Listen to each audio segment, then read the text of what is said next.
আমানতু বিল্লাহি ওয়া মালাইকাতিহি ওয়া কুতুবিহি ওয়া রুসুলিহি ওয়াল ইয়াউমিল আখির ওয়াল কদরে।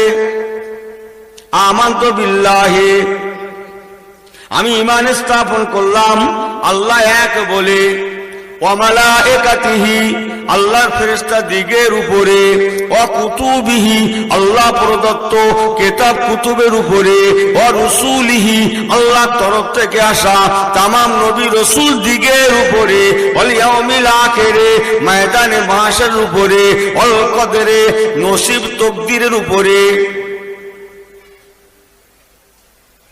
খায়রিহি ওয়া শাররিহি, ভালো এবং মন্দের উপরে, মিনাল্লাহি তাআলা ওয়াল বাসে বাদাল মাউত, মওতের পর আল্লাহর দরবারে দাঁড়াতে হবে, তার উপরে যেন তারা বিশ্বাস রাখে। হুজুর বলছেন এতগুলোর উপরে পূর্ণাঙ্গ বিশ্বাস যদি রাখতে পারে তবেই সে যেন ঈমানদার বলে দাবি করে, অন্যথায় নয়। এই কথা বুঝতে পারছেন? আমি বড় বড় ওয়াজ জানিনি, মনে রেখে দেবেন আমার পেয়ারা ভাইরা। আমাদের আদি পিতা আদম আলাইহিস সালামের জন্ম হওয়ার, আল্লাহ ওনাকে তৈরি করার বহু বহু আগে আসমান এবং জমিনকে সৃষ্টি করেছিলেন। কি বললাম? আসমান এবং জমিনকে সৃষ্টি করেছিলেন। সাবআ সামাওয়াতিন তিবাকা, আসমানটাকে 7টা ভাগে ভাগও করলেন। এই আসমান এবং জমিন সৃষ্টি করার ক্বালা রাসূলুল্লাহ বে50 আলফা সানাতিন, হুজুর বলছেন 50,000 বছর আগে আসমান জমিন সৃষ্টি করার 50,000 বছর পূর্বে তোমাদের নসিব তকদিরকে আল্লাহ সৃষ্টি করেছিলেন। এই কথা বুঝতে পারতে হয়। দুনিয়াতে কে কতটা কামাবো, কে কতটা জমাবো, কতদিন থাকবো, जी सब कुछ उस टाइम में लिखा हुआ था। আসমান জমিন সৃষ্টি হওয়ার 50,000 বছর আগে আল্লাহ পাক আমাদের নসিবকে সৃষ্টি করে একজন ফেরেশতার হাতে আমাদের নসিব আমল নামাকে অর্পণ করলেন, এইগুলোকে তুমি রেখে দাও। আল্লাহ এগুলো কি দিলেন আপনি আমার কাছে? বিরাট কিছু মনে হচ্ছে? হ্যাঁ, আমি আদম বানাবো, তার কোটি কোটি সন্তানাদি হবে, একদিন কিয়ামত হবে, এই কিয়ামত পর্যন্ত কোটি কোটি মানুষের আমল নামা তোমার হাতে ধরে দিলাম, তুমি রেখে দাও। আল্লাহ আমাকে বড্ড ভয় করছে। বলা যায় না যদি কারো আমল নামা চুরি হয়ে যায়, কেউ যদি ছিনিয়ে নেয়, কই দেখি এত খাচ্ছি সংসার চলে না কেন, কি লেখা আছে দেখি। যদি আমার থেকে ছিনিয়ে নেয়, আমার আল্লাহ বললেন ও দায়িত্বটা আমার। বলুন জোরে সুবহানাল্লাহ। বান্দা ফেরেশতা তোমাকে রাখতে বলছি, রেখে দাও, রাখার দায়িত্বটা তোমার, আর হেফাজতের দায়িত্ব আমি আল্লাহ আমার। লা তাকা বলা তাজান, তোমার চিন্তার কোনো কারণ নাই, ক্ষতি হবে না, কেউ ছিনিয়ে নেবে না, নিতে পারবে না। আমি আল্লাহ পাক তোমার কাছে থাকা আমল আমাকে হেফাজত করব। আল্লাহ পাক সঙ্গে সঙ্গে ওই ফেরেশতাটাকে পাথরে পরিণত করে দিলেন। পাথর, একটু বলবো তো, পাথরে পরিণত করে দিলেন। এখন পাথরটাকে আল্লাহ পাক জান্নাত এবং জাহান্নাম বানালেন। জান্নাতুল ফেরদাউসে নুজুলা, রহমতের জান্নাতের এক কোণে রাখলেন। পাথরটা রাখা আছে। আল্লাহ পাক সকল সৃষ্টির শেষে অকুলনা ইয়া আদম উসকুন, হযরত আব্বাজান আদম সফিউল্লাহকে বানালেন। আমি বেশি পারবো না, সামারি করে। নাহনু খলাকনাকুম আজওয়াজা, কোরআন শরীফ পাকে আছে। আল্লাহ পাক জোর করে মা হাওয়া আলাইহিস সালামকে বানালেন। অনেক কথা আপনারা জানেন ওনারা দুজনে লজ্জাশ হয়ে গেল, পা স্লিপ হয়ে গেল, গন্ধম ফল খেয়ে ফেললেন। আল্লাহ পাক ওনাদেরকে ফির দুনিয়ার জমিনে পাঠিয়ে দিচ্ছেন। হযরত আদম আলাইহিস সালাতু ওয়াস সালাম দুনিয়াতে আসছেন, একটা কদম তখনও জান্নাতের দোরগোড়ায়। ঠিক এমত অবস্থায় আমার রাসূল বলেছেন, ও আমার সাহাবায়ে কেরামেরা, হযরত আদম আলাইহিস সালাতু ওয়াস সালাম ওয়া ক্বালা রাব্বুকুম উদউনি আস্তাজিব লাকুম, আল্লাহ পাকের কাছে দোয়া করে বলতে লাগলেন, আল্লাহ আমি জান্নাত থেকে রওনা হয়ে যাচ্ছি, চলে যাচ্ছি, বিদায় নিচ্ছি। জান্নাত আমার জন্মভূমি, আপনি আমার জন্মস্থান থেকে কোনো একটা নেয়ামত, কোনো একটা বস্তু যদি আপনি সঙ্গে করে নিয়ে যাওয়ার হুকুম আমাকে দান করতেন, আমি আদম বড় খুশি হয়ে যেতাম। রহমতের জান্নাতে নিশানাটাকে নিয়ে আমি আদম দুনিয়াতেই খুশি খুশি থাকতাম। আল্লাহ পাক বললেন, আদম তবে যাও, ও আমার আদম, আমার রহমতের জান্নাতে যে দেখবে একটা পাথর পড়ে আছে, পাথর, ওই পাথরটাকে সঙ্গে করে নিয়ে যাও।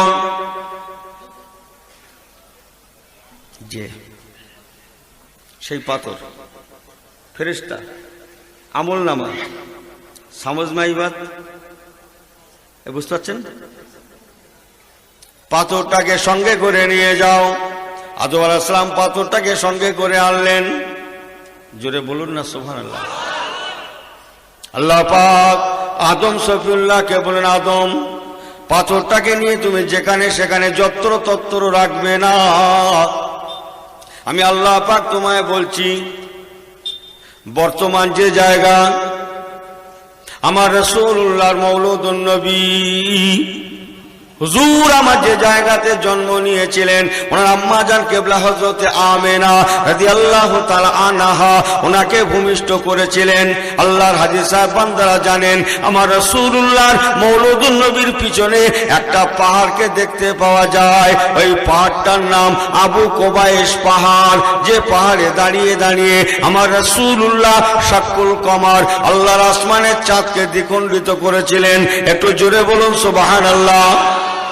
আমার রাসূল বলেছেন, ও আমার সাহাবায়ে কেরামেরা, আল্লাহ পাকের দুনিয়াতে কোটি কোটি পাহাড় দেখছো, মনে রেখো আমি রাসূলুল্লাহ আমার ঘরের পিছনে যে পাহাড়টা তোমরা দেখতে পাচ্ছ, এই পাহাড়টা কি আল্লাহ পাক সর্বপ্রথম বানিয়েছিলেন। আল্লাহ পাক আদম সফিউল্লাহকে বলেন, আদম পাথরটাকে নিয়ে তুমি যত্র তত্র রাখবে না।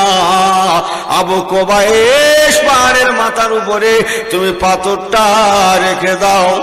আমি আল্লাহ পাক আমার কুদরতি তামান্না আছে, ওই পাহাড়ের পাদদেশে এক সময় আমার হাবিবে পেয়ারা ওমা মুহাম্মাদুল্লাহ রাসূল জনাবে মুহাম্মদ রাসূলুল্লাহ সাল্লাল্লাহু আলাইহি সাল্লামকে পাঠাবো। অতএব তুমি পাথরটাকে নিয়ে আবু কোবাইশ পাহাড়ের মাথায় রেখে দাও। ও পায়রা মুরব্বিরা, লক্ষ কোটি বছর পরে আমার নবী দুনিয়ায় আসবেন। আবু কোবাইশ পাহাড়ের পাদদেশে জন্ম নেবেন। আম্মা জান আমেনা ওনাকে প্রসব করবেন। আল্লাহ পাকের কুদরতি খাতা এটা লেখা, যার জন্য হযরত আদম আলাইহিস সালাতু ওয়াস সালাম পাথরটাকে এনে ওই আবু কোবাইশ পাহাড়ের মাথাতেই রেখেছিলেন। একবার কি জোরে বলা যাবে না সুবহানাল্লাহ? অসুবিধা হচ্ছে? আপনাদের অসুবিধা হচ্ছে?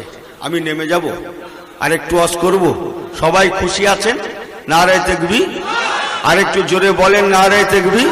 আরেকটু জোরে বললে হতো না নারে তাকবীর? আল্লাহর হাজী সাহেব বান্দাদের জিজ্ঞেস করে দেখেন, আমার রাসূলে পাকের মওলুদুন নবী ঠিক পাহাড়ের পাদদেশেই। জোরে বলেন না সুবহানাল্লাহ।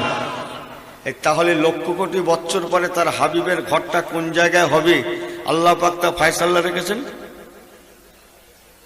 বোঝাতে পারছি? তাহলে আপনার কি হবে, আমার কি হবে, আল্লাহ ফয়সালা রাখেন। এ কথা বলেন না কেন? আমার পেয়ারা ভাইরা বাবাজেরা, ও আল্লাহওয়ালা গণেরা, আমি মুক্তাসার ভাইদের কাছে, আদম আলাইহিস সালাম দুনিয়াতে আসলেন, সংসার জীবনে নেমে গেলেন। আল্লাহ পাক ওনাদের ঘরে জোড়া জোড়া সন্তানাদি দান করতে লাগলেন। একটা ছেলে একটা মেয়ে, একটা ছেলে একটা মেয়ে। তদানীন্তনকাল শরীয়ত অনুযায়ী আগের বছরের ছেলে পরের বছরের মেয়ে বিয়ে শাদী হতো। কিন্তু মনে রাখুন, হযরত আদম আলাইহিস সালামের ছোট বেটা হিসাবে আল্লাহ পাক যাকে পাঠিয়েছিলেন তেনার নাম হযরত নবী শীস আলাইহিস সালাম। যে নবী শীস আলাইহিস সালামের মাজার সম্ভবত আমাদের পাঞ্জাবের বারাত শরীফে হবে, নবী শীস আলাইহিস সালামকে আল্লাহ পাঠালেন। কিন্তু আল্লাহ পাক নবী শীস আলাইহিস সালামের জোর করে দুনিয়ার জমিনে কোনো মেয়ে পাঠান না। হযরত নবী শীস আলাইহিস সালাম বিয়ের বয়স চলে এলো, কিন্তু মেয়ে নাই, দুনিয়ার বুকে মেয়ে নাই। মা বাপের জন্য কয়েকটা হক আছে ছেলে মেয়েদের জন্য, জানেন তো? মা বাপের উপরে কয়েকটা হক আছে, তোর মধ্যে একটা হচ্ছে ছেলে মেয়েদের জন্য যোগ্য পাত্র পাত্রী দেখে বিয়ে শাদী দেওয়া, ঠিক না ভুল? কিন্তু কি নসিব, আল্লাহর হুকুম। আরে সর্বনাশ, এ হক এখন আর মা বাপকে খুব একটা আদায় করতে হয় না, যার হক সে দেখে নিচ্ছে। কি কথা ঠিক কিনা বলে? আমার পেয়ারা ভাইরা, হযরত আদম আলাইহিস সালাম চিন্তায় পড়ে গেলেন। আরবাউম মিন সুনানিল মুরসালিনা আল হায়াউ ওয়ান নিকাহু ওয়াত তাআক্কুরু ওয়াস সালাহ। আমার ছোট বেটা নবী শীস আলাইহিস সালামকে কেমন করে বিয়েটা দেব? ছোট বেটার বিয়েটা যদি দিয়ে যেতে পারতাম, আমি আদম জানে শান্তি পেতাম। উনি চিন্তায় মশগুল হয়ে আছেন। রাত হয়ে গেল, হযরত নবী আদম আলাইহিস সালাম সিজদায় আল্লাহ পাককে সিজদা করে জজ্জার করে কাঁদছেন, আল্লাহ আমার ছোট বেটার বিয়ের জন্য আপনি ব্যবস্থা করে দিন। আমি বাপ হয়ে সহ্য করতে পারছি না, আমার বাচ্চাটার বিয়ের জন্য তো কোনো মেয়ে নাই। আমার আল্লাহ পাক হযরত জিবরাইল আমিন ফেরেশতাকে বললেন, ও আমার ফেরেশতা জিবরাইল, তুমি জান্নাতুল ফেরদাউসে নুজুলা, আমার রহমতের জান্নাতে যাও। আমার জান্নাতে গিয়ে দেখবে একটা হুর, সে আমার জান্নাতের দোরগোড়ায় দাঁড়িয়ে দাঁড়িয়ে দাঁড়িয়ে দাঁড়িয়ে দাঁড়িয়ে দাঁড়িয়ে আমার আখিরি জামানার নবী জনাবে মুহাম্মদুর রাসূলুল্লাহ সাল্লাল্লাহু আলাইহি সাল্লামের মহব্বতে সে দাঁড়িয়ে দাঁড়িয়ে দরুদ শরীফ পড়তে রয়েছে। ও আমার জিবরাইল, ওই আমার আশিকিনে নবী, আমার নবীর মুহিব্বিন হুরটাকে তুমি সঙ্গে করে লাও, আর আমার জান্নাত থেকে এক খাঞ্চা জান্নাতি খাদ্য খোরাক সঙ্গে করে লাও। হুরের মাথায় খাদ্যগুলোকে চাপিয়ে দাও, দিয়ে তুমি হুরকে সঙ্গে করে নিয়ে দুনিয়ার জমিনে গিয়ে আমার আদমের বাড়িতে পৌঁছে দাও। আর আমার আদমকে বলে দাও, উনি যেন ওনার ছোট বেটা হযরত নবী শীস আলাইহিস সালামের সঙ্গে এই জান্নাতি হুরের আল নিকাহু মিন সুন্নাহ শাদী সম্পন্নটা করিয়ে দেন। জোরে বলবেন না সুবহানাল্লাহ? বুঝতে পারছেন? অনেক কথা। হযরত আদম আলাইহিস সালাম জান্নাতি হুরের সঙ্গে জান্নাতি খাদ্য দিয়ে বিয়ের মজলিসে সেই দিন পরিবেশন করেছিলেন জান্নাতি হুরের সঙ্গে ছোট বেটা নবী শীস আলাইহিস সালামের আন নিকাহু মিন সুন্নাহ ফামান রাগিবান সুন্নাহ ফালাইসা মিন্না। উনি শাদী করিয়ে দিয়েছিলেন, পড়িয়ে দিয়েছিলেন। হযরত আদম আলাইহিস সালাম আল্লাহ পাককে বলেন, আল্লাহ আমার বেয়াদবি মাফ করবেন, কেন এমনটা হলো? কেন নবী শীষের জন্য দুনিয়ায় কোনো মেয়ে পাঠালেন না? জোর কেন পাঠালেন না? কেন এমনটা আপনি করলেন? আমার আল্লাহ পাক বলেছেন, আদম তুমি জানো না, আমি আল্লাহ পাক আখিরি জামানায় আমার হাবিবে পিয়ারা জনাবে মুহাম্মদুর রাসূলুল্লাহ সাল্লাল্লাহু আলাইহি সাল্লামকে পাঠাবো, তার জবানটা যাতে জান্নাতি জবান হয়, তার মুখের ভাষাটা যাতে বড় মিষ্ট হয়, খুশবুদার হয়, জান্নাতি ভাষা হয়ে যায়। এই জন্য আমি আল্লাহ পাক আপনার ছোট বেটার জোর করে দুনিয়ার জমিনে কোনো মেয়ে পাঠাই না। কেন না? জান্নাতি হুরের সঙ্গে আপনার ছোট বেটার বিয়ে আমি আল্লাহ কবুল করেছি। কেন জানেন? জান্নাতি হুরের পেট থেকে যত সন্তানেরা দুনিয়ার জমিনে আসবে তাদের সকলের জবান আরবি জবান হবে, জান্নাতি জবান হবে। আর ওই জান্নাতি জবানি খানদানে আখিরি জামানার নবী জনাবে মুহাম্মদুর রাসূলুল্লাহ সাল্লাল্লাহু আলাইহি সাল্লামকে পাঠানো হবে, যাতে তার জবানটা জান্নাতি হওয়ায় জগতের মানুষেরা আমার হাবিবি নবীকে এক কথায় নবী বলে মেনে নেয়। জোরে বলেন না সুবহানাল্লাহ, জোরে বলেন না সুবহানাল্লাহ। নারী যদি কিছু বোঝার থাকে ঘরে নিয়ে যান। কিসসা কাহানি কে লিয়ে জলসা নেই, মাহফিল নেই, কব্বি নেই। কথা বুঝতে পারছেন? এই কি বুঝলেন? বেশি ওয়াজ লাগবে? তাহলে আল্লাহ পাক তার নবীকে পাঠাবে, কিভাবে পাঠাবেন সে ফয়সালা ঠিক করে রেখেছেন। নবীর জবানটা যাতে মিষ্ট হয়, জান্নাতি হয়, সকলের কাছে সমাদৃত হয়, আদরণীয় হয়, বরণীয় হয়, গ্রহণীয় হয়, এই জন্যে তার জবানটা জান্নাতি কবুল করেছেন। বলুন না জোরে সুবহানাল্লাহ। একটা দিক, আমি বেশি পারবো না। তাহলে আজকে আমি আপনি দুনিয়ায় এসেছি, আমার আপনার কতটা কি হবে না হবে শেষ দিন পর্যন্ত, শেষ সময় পর্যন্ত আল্লাহর ফয়সালা আছে না নাই? আছে তো? দেখো বাবা, আছে, কিন্তু মনে থাকে যেন একটা দিক। আর একটা দিক অনেক আছে, আপনাদের বাবা আমার পেয়ারা ভাইরা বাবাজিরা, আমার রাসূলে পাক সরকারে দো আলম মক্কা শরীফে জন্ম নিলেন আর মদিনা শরীফে হিজরত করে সেখানেই আখিরি জীবনটা কাটালেন। মদিনা শরীফের জমিনে আমার রাসূলুল্লাহ মদিনার মাটিকে পছন্দ করে সেখানেই শুয়ে আছেন। জোরে বলুন সুবহানাল্লাহ। জানেন তো আমার নবী পাকের মাজার মদিনা শরীফে হওয়ার পিছনের কারণ জানেন না? যাক, ও লাইনে গেলে সময় লাগবে।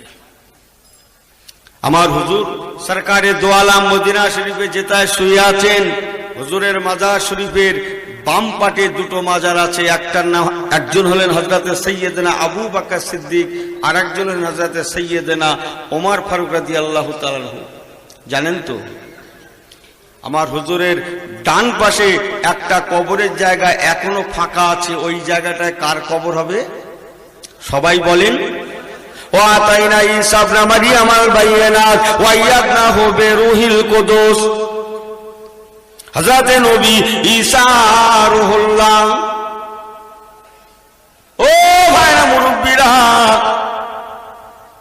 আমার রাসূলুল্লাহ বলেছিলেন, আমি নবী আল্লাহ পাকের কাছে দোয়া করেছি, এমন একটা দিন অবশ্যই জীবনে আসবেই আসবে, যেদিন সারা পৃথিবীতে যেদিকেই কান লাগানো যাবে শুধু ঈমানের কলেমা শোনা যাবে। আরো জোরে বলেন সুবহানাল্লাহ। বাবারা, সারা পৃথিবীতে ঈমানের দাওয়াতটা পৌঁছে দেওয়ার জন্য আমার উম্মত করে আল্লাহ পাক আমার আগে যিনি নবী এসেছিলেন হযরত ঈসা রূহুল্লাহকে পাঠাবেন। যে ঈসা রূহুল্লাহ জেরুজালেমের জমিনে একটা মসজিদ আছে, যে মসজিদটার নাম বাইতুল মুকাদ্দাস শরীফ, যে মসজিদে এক রাকাত নামাজ পড়লে 25,000 রাকাত নামাজের সওয়াব হয়, যে মসজিদের নাম 15 পারার প্রথম লাইনে পাবেন, বিসমিল্লাহির রহমানির রহিম, সুবহানাল্লাযী আসরা বিআবদিহি লাইলাম মিনাল মাসজিদিল হারামি ইলাল মাসজিদিল আকসা। যে মসজিদটা আমার রাসূলের পাকের মেরাজের রাত্রে বড় মুতাবাররাকান মসজিদ রূপে জগতের মানুষের কাছে গৌরবনীয় হয়েছিল, যে মসজিদ থেকে আমার রাসূলুল্লাহ নামাজ পড়িয়ে আল্লাহ পাকের দরবার মেরাজুন নবুয়ত করেছিলেন। যে মসজিদটা সারা পৃথিবীর মধ্যে সব থেকে উঁচু জায়গা, এত উঁচু জায়গা, এত উঁচু জায়গা কেতাব এসেছে ওখান থেকে আল্লাহ পাকের প্রথম আসমানের দূরত্ব সামান্যতম রাস্তা বেসামানিয়াত আশারা মিলান। আল্লাহ রাসূল বলেছেন জেরুজালেমের মসজিদটা এত উঁচু জায়গা, ওখান থেকে আল্লাহর আসমানের দূরত্ব মাত্র 18 মাইল রাস্তা। জোরে বলেন না সুবহানাল্লাহ। 18 মাইল ওই মসজিদ থেকে আসমানের দূরত্ব। আমি ও লাইনে যাচ্ছি না। আমার পেয়ারা ভাইরা বাবাজিরা, যে মসজিদে মেরাজের রাতে আমার রাসূলুল্লাহ ইমামতি করেছিলেন, হযরতে জিবরাইল আমিন আযান দিয়েছিলেন, ফাক জানা জিবরাইল আলাইহিস সালাতু ওয়াস সালাম, হযরত জিবরাইল আমিন আযান দিলেন, ও নাযালাতিল মালাইকাতু মিনাস সামায়ে, আযান শুনে আল্লাহর আসমান থেকে অসংখ্য ফেরেশতারা হাজির হলেন। ফাসাল্লান নবী সাল্লাল্লাহু আলাইহি ওয়াসাল্লাম, আমার রাসূলুল্লাহ ইমামতি করেছিলেন কাদেরকে নিয়ে জানেন? বিল মালায়েকাতুল মুরসালিন, আল্লাহ পাকের নবী রাসূল ফেরেশতা দিগকে নিয়ে আমার রাসূলুল্লাহ ইমামতি করেছিলেন। একবার কি জোরে বলা যাবে না সুবহানাল্লাহ? ওই মসজিদের দক্ষিণ পূর্ব কোণে একটা সাদা মিনার আছে। ওই মিনারে হাফেজ ওয়ালা সলাওয়াতে ওয়া সলাতিল বুসতা ওয়া কুমু লিল্লাহি কানিতিন, আল্লাহ রাসূলের নামাজের সময় হযরত ঈসা রূহুল্লাহ অবতরণ করবেন। একবার কি জোরে বলা যাবে না সুবহানাল্লাহ? হযরত ইমাম মেহেদী আলাইহিস সালাম তখন ওই জায়গায় হাজির থাকবেন। একটু বলবো তো, ইমাম মেহেদী আলাইহিস সালামের নাম শোনেন না আপনারা? শুনেছেন তো অনেক ওয়াজ। হযরত ইমাম মেহেদী আওলাদে রসুল জানেন তো? হ্যাঁ, অনেক লম্বা ঘটনা।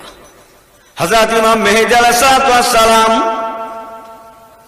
যিনি আওলাদে রসুল হয়ে দুনিয়া আসবেন, 40 বছর বয়সে প্রকাশ পাবেন। যে সময় প্রকাশ ঘটবে ওই সময়টা ওয়ালিল্লাহি আলান নাসি হিজ্জুল বাইতি মান ইসতাতা ইলাইহি সাবিলা, হজের সময় হবে। মদিনা শরীফ থেকে বিরাট একটা হাজী সাহেবদের কাফেলা মক্কা শরীফ পাকে আসবে। আল্লাহ রাসূল বলেছেন হযরত ইমাম মেহেদী আলাইহিস সালাম ওই হাজী সাহেবদের কাফেলায় মিলিত হয়ে মদিনা শরীফ থেকে উনিও মক্কা শরীফে আসবেন। জোরে বলেন না সুবহানাল্লাহ। আল্লাহর কাবা শরীফে আল্লাহর হাজী সাহেব বান্দা বান্দিগণেরা আল্লাহ পাকের কাবাকে তওয়াফ করবেন। নবী বললেন আমার ইমাম মেহেদীও তওয়াফ করবেন। তওয়াফ করতে করতে রুকনে ইয়ামানি আর হাজরে আসওয়াদ শরীফের মাঝখানে যেখানে আল্লাহর হাজী সাহেব বান্দাগণেরা রব্বানা আতিনা ফিদ দুনিয়া হাসানা ওয়া ফিল আখিরাতি হাসানা ওয়া কিনা আযাবান নার ওয়া আদখিলনা জান্নাতা মাল আবরার ইয়া আজিজু ইয়া গফফারু ইয়া রাব্বাল আলামিন, এমন করে করে দোয়া চান। আল্লাহ রাসূল বলেছেন ওই রুকনে ইয়ামানি আর হাজরে আসওয়াদের বিছখানে আসার সাথে সাথে একদল আলেমে হাক্কানি হাজী সাহেব ইমাম মেহেদী আলাইহিস সালামকে দেখে চিনতে পেরে যাবে। তার ভুরুটা জোড়া হবে দুটো একটা। আগে অনেক ওয়াজ আছে, আমি ওনার ইতিহাস বলার জন্য আজকে আমার খেয়াল নেই, বলার খেয়াল আমার নাই। অন্যদিকে আমার খেয়াল আছে, তাই একটু সামান্য টাচ না করলে হচ্ছে না। ওনার ভুরুটা জোড়া হবে। ডান হাতের মাঝখানে একটা সাদা দাগ দেখা যাবে। জোরে বলুন সুবহানাল্লাহ। ডান হাতের বিছখানে সাদা দাগ থাকবে। এইটা কি আঙুল বলে? বুড়ো আঙুল বলে তো? হ্যাঁ, এই বুড়ো আঙুল বলে তো। আল্লাহ রাসূল বলেছেন তার বুড়ো আঙুলটা থাকবে ঠিকই, কিন্তু কোনো হাড় থাকবে না। কোনো হাড় থাকবে না। বুড়া আঙুলটা হাড় বিহীন হবে। এই বুঝতে পারছেন? ইসলাম পরিষ্কার। হ্যাঁ, বুড়ো আঙুলটা থাকবে, হাড় থাকবে না, সাদা দাগ থাকবে, পুরোটা জোড়া থাকবে, ব্যাস। আর দরকার নেই, অনেক আছে। আল্লাহ রাসূল ফরমাচ্ছেন হযরতে ইমাম মেহেদী আলাইহিস সালামকে একদল আল্লাহর আলেম হাক্কানি হাজী সাহেব তওয়াফ করাকালীন চিনতে পেরে যাবে। ওই জায়গায় রুকনে ইয়ামানি আর হাজরে আসওয়াদের বিস্কানে ওনাকে চিনতে পেরে যাবে। আল্লাহর হাজী সাহেব বান্দাগণেরা ওনাকে ঘেরাও করবেন। হুজুর, আজ থেকে 1500 আজ থেকে দীর্ঘকাল আগে আমার রাসূলুল্লাহ ইমাম মেহেদী সম্পর্কে বলেছিলেন, তিনি কাবাতে তওয়াফ করাকালীন তোমরা চিনতে পারবে। হুজুর, বেয়াদবি নেবেন না, আমরা আজকে চিনতে পেরেছি আপনি তো ইমাম মেহেদী।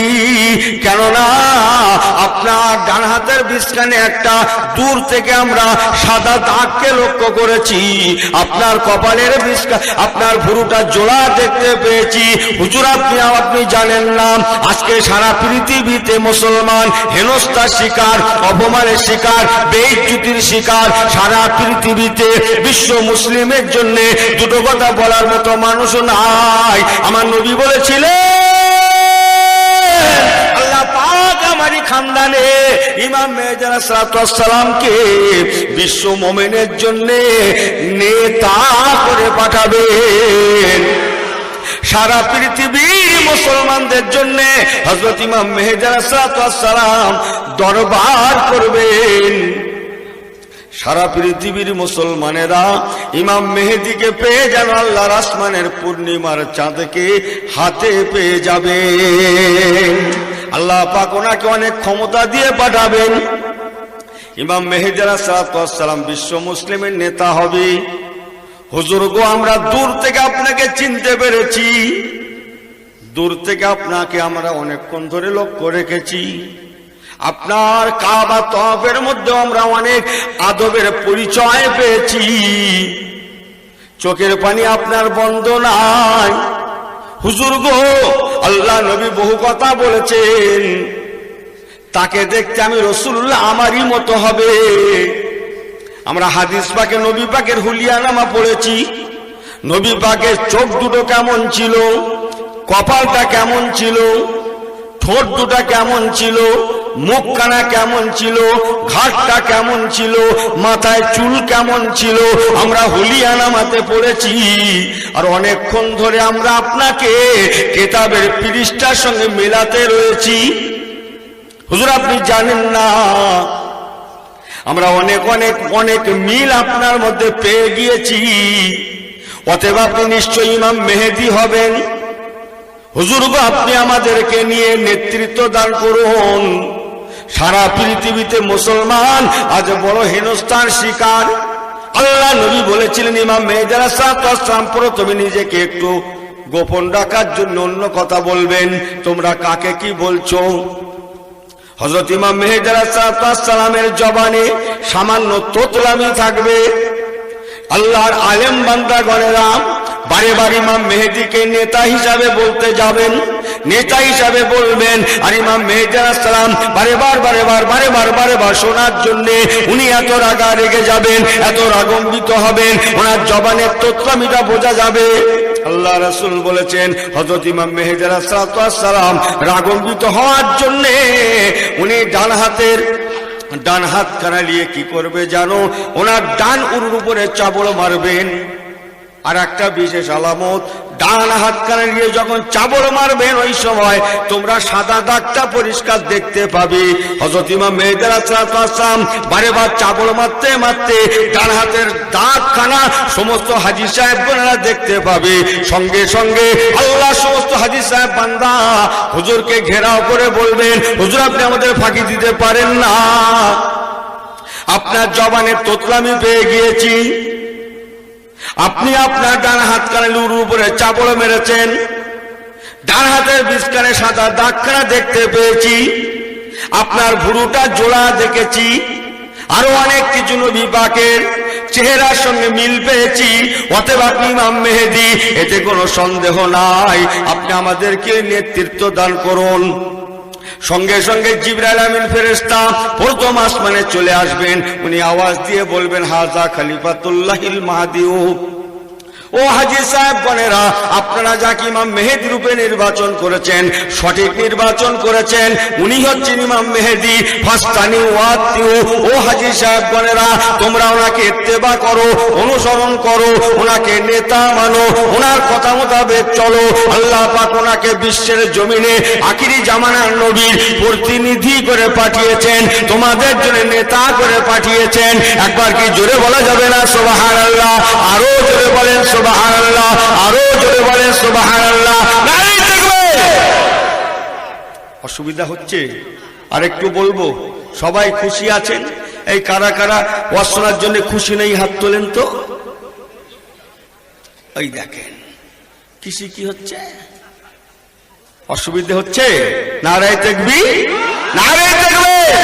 এই যে আলোচনাটা করছে এটা করব না চ্যাপ্টারটা পাল্টাবো, এটা বলবো, সবাই শুনতে চাচ্ছেন এটা? আর একটু হাত তোলেন দেখিনি সবাই। বাপ রে বাপ, বিরাট ব্যাপার তো। তা বেশ, তাই হোক। কতদূর বললাম? ইমাম মেহেদী আলাইহিস সালামকে বিশ্বের মানুষেরা নেতা হিসাবে মেনে নেবেন। জোরে বলুন সুবহানাল্লাহ। হাজী সাহেবগণেরা বায়াত হবেন, খবরটা চতুর্দিকে ছড়িয়ে যাবে। কাতারে কাতারে হাজী সাহেবানদের সাথে সাথে আরো সাধারণ মানুষেরা ইমাম মেহেদীর হাতে হাত রেখে বায়াত হবে। আল্লাহ নবী বলেছিলেন, বাবারা আমি নবী বলে গেলাম, ওই দিন ওই সময়ে যারা ইমাম মেহেদীর হাতে হাত দিয়ে বায়াত হবে, মুরিদ হবে, বায়াত হবে, মুরিদ হবে, বায়াত হবে, মুরিদ হবে, আমি রাসূলুল্লাহ বলে গেলাম, তারা জান্নাতি হয়ে যাবে। আরো জোরে বলে সুবহানাল্লাহ। ইয়া রাসূলুল্লাহ, হাবিবাল্লাহ, তাদের দরজা কেমন হবে? আল্লাহ নবী সেটাও বললেন, বাবারা তাদের দরজা কেমন হবে জানো? বদরের ময়দান থেকে যারা জিহাদ করে বাড়ি ফিরেছিলেন, আল্লাহ পাক ওনাদেরকে যে মর্যাদা দান করেছেন, ওই মর্যাদা ইমাম মেহেদীর হাত দিয়ে বায়াত হওয়া, মুরিদ হওয়া মানুষদেরকে দান করবেন। আরেকটু জোরে বলেন সুবহানাল্লাহ। আমার পেয়ারা ভাইরা, এরপরে আরো অনেক ওয়াজ আছে, বলবো না, আমি বেশি পারবো না। ইমাম মেহেদী আলাইহিস সালাম, বাবা কাতার দাও, কাতার দাও, সবাইকে বলবেন, সবাই কাতার দেবে। কাতারে কাতারে মানুষেরা কাতারে কাতারে হুজুরের হাতে হাত দিয়ে বায়াত হবে। জোরে বলুন না সুবহানাল্লাহ। চতুর্দিকে শুধু ইসলামের খুশবু আর খুশবু। ওই সময় ইসলামের দুশ্মনেরা সবাই এক হয়ে যাবে, এক হয়ে ইমাম মেহেদী আলাইহিস সালাম এবং তার বাহিনীর সঙ্গে জিহাদের জন্য তারা প্রস্তুত হবে। দেখা দেখি হুজুর ইমাম মেহেদী আলাইহিস সালাম বলবেন, বাবা তোমরাও জিহাদে শহীদ হওয়াটাকে নিজেকে আপন ভেবে নাও, আপন ভেবে নাও, জান্নাতকে নজদিক মনে করে লাও। বাবা জিহাদের সম্মুখীন হতে হয়েছে, জিহাদে নামতে হবে। বাবারা, ও রাসূলের সাহাবায়ে কেরাম, উম্মত উম্মতিরা, মুহিব্বিনেরা, চিন্তা করো না বাবা। আল্লাহ পাক খুব সত্তরেই আমাদের সম্মুখে হযরত ঈসা রুহুল্লাহকে পাঠাবেন। চিন্তা করো না বাবা, সারা পৃথিবীতে কলেমা জারি হয়ে যাবে।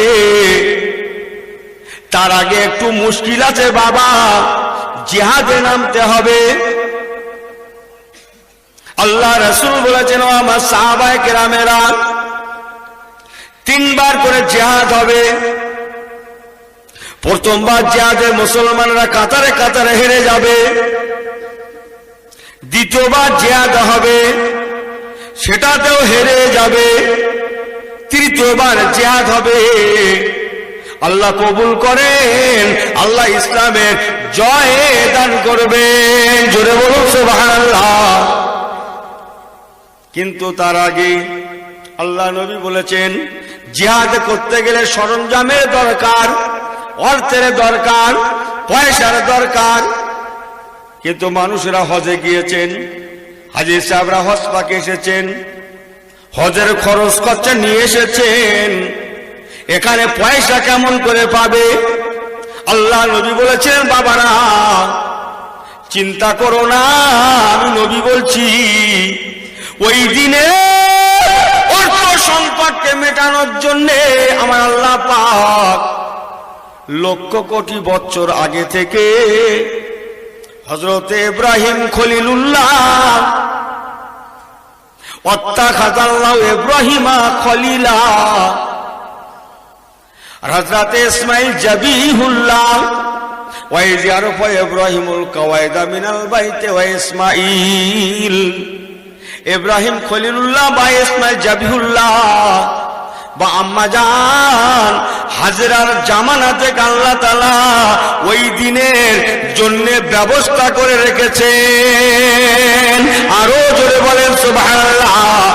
যাতে করে ইমাম মেহেদির পিরিয়ডে অর্থের সংকট না দেখা দেয়, হাজী সাহেবরা হজ পাকে আসবেন, তারা জিহাদে নামবেন, অর্থ কোথায় পাবে?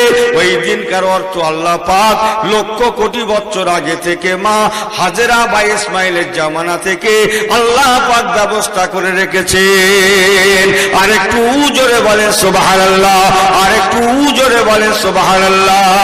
আল্লাহুম্মা সাল্লি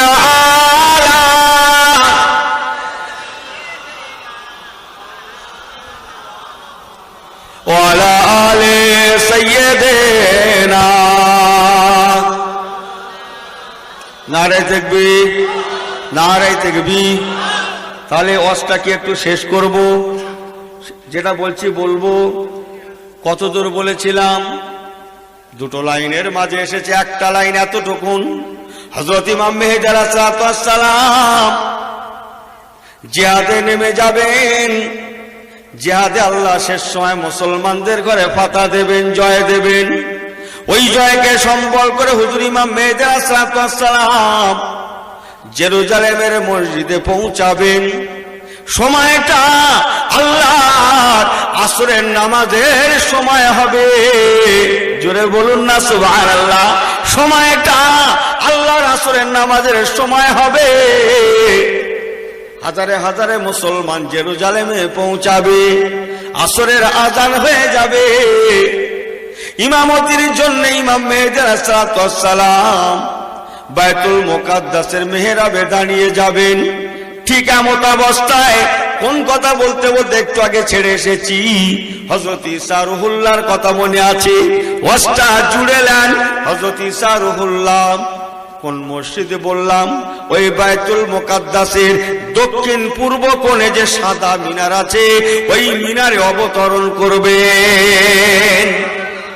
ইমাম মেহেদী আলাইহিস সালাম আর নামাজ পড়াবেন না, ইমামতি করবেন না। ঈসা আলাইহিস সালাম দুনিয়ায় এসেছেন, অবতরণ করেছেন। খবরটা ওনার কাছে পৌঁছে যাওয়ায় উনি দৌড়ে মসজিদের মধ্যে থেকে বেরিয়ে আসবেন, মুসল্লিরাও বেরিয়ে আসবেন। একটা সুন্দর সিঁড়ি লাগানো হবে। ইমাম মেহেদী আলাইহিস সালাম ঈসা রুহুল্লাহকে সিঁড়ি বয়ে নামাবেন। নামিয়ে ইমাম মেহেদী আলাইহিস সালাম বলবেন, হুজুর আই নবী ঈসা রুহুল্লাহ মিনান নবিয়িনা ওয়াস সিদ্দিকিন ওয়াস শুহাদায়ে ওয়াস সালিহিন ওয়া হাসুনা উলাইকা রফিকা। আল্লাহ পাক বলেছেন, চার প্রকার মানুষ আমার উত্তম বন্ধু। তন্মধ্যে নাম্বার 1 আমার নবীগণের আমার উত্তম বন্ধু আয় নবী ঈসা রুহুল্লাহ গো। যদিও নাকি এখন আর আপনি নবী নন, এখন আপনি উম্মতে মুহাম্মাদি, তথাপি আপনি নবী ছিলেন, পয়গম্বর ছিলেন। আল্লাহ পাক আপনাকে ইনজিল শরীফ কিতাব দিয়েছিলেন। আপনি আল্লাহ পাকের জালিলুল কদর পয়গম্বর। আপনারা মনে হয় শুনছেন না? শুনছেন? হুজুর গো, এখন আপনি নবী না হতে পারেন, এখন আপনি উম্মতে মুহাম্মাদি হতে পারেন, কিন্তু অবশ্যই আপনি আল্লাহ পাকের একজন নবী বান্দা। অতএব হুজুর, আমি ইমাম মেহেদী আর নামাজ পড়াবো না, আমি ইমামতি করব না, আপনি নামাজ পড়ান, আমরা আপনার পিছনে ইক্তেদা করব। হযরত ঈসা রুহুল্লাহ বলবেন, ভাই গো, আয় হযরত ইমাম মেহেদী আলাইহিস সালাম আমি নামাজ পড়ানোর জন্য আসি না, আমি ইমামতি করতে আসি না, আমি নামাজ পড়াতে আসি না। আপনি নামাজ পড়ান, আপনি ইমামতি করুন, আমি আপনার পিছনে ইক্তেদা করব। আল্লাহ পাক আমাকে পাঠিয়েছেন দাজ্জাল কাজ্জাবকে মেরে শেষ করার জন্যে, আর সারা পৃথিবীতে ইমানের দাওয়াত দেওয়ার জন্যে। অতএব আপনি নামাজ পড়ান, আপনি ইমামতি করুন, আমি নামাজ পড়াবো না। ঈসা আলাইহিস সালামের নামাজ পড়াবেন না। হযরত ইমাম মেহেদী আলাইহিস সালামের ইমামতিতে সেই দিন জেরুজালেমের মসজিদে আল্লাহর আসরের নামাজ সমাদা হবে। জোরে বলুন না সুবহানাল্লাহ। ওখান থেকে ইমাম মেহেদী ঈসা রুহুল্লাহ কে কতদিন কি বৃত্তান্ত সে অন্য লাইন, ও লাইন বসিরহাটের দিকে গেছে, দেগঙ্গার দিকে যায়নি। কি বলছিস? আমার বাড়ি তো দেগঙ্গা নাকি, আমার বাড়ি যেতে হবে না? তাহলে ও লাইনে যাওয়ার নেই, ও বাদ। আমার পেয়ারা ভাইরা বাবাজিরা, কি যেন বলছিলাম, হযরত ইমাম মেহেদী আলাইহিস সালাম হাজী সাহেব দিবাকে বলবেন, বাবারা ও হাজী সাহেব বান্দাগণেরা নাম লিখান, কাতার দিন ইসলামের জন্য বায়াত মুরিদ হয়ে যান। জিহাদের সম্মুখীন হতে হবে বাবা, জিহাদ আসন্ন, কিন্তু জিহাদে অর্থের প্রয়োজন, অর্থ কোথায় মিলবে? হযরত ইমাম মেহেদী আলাইহিস সালাম বলবেন, লা টাকা বলা তাজান।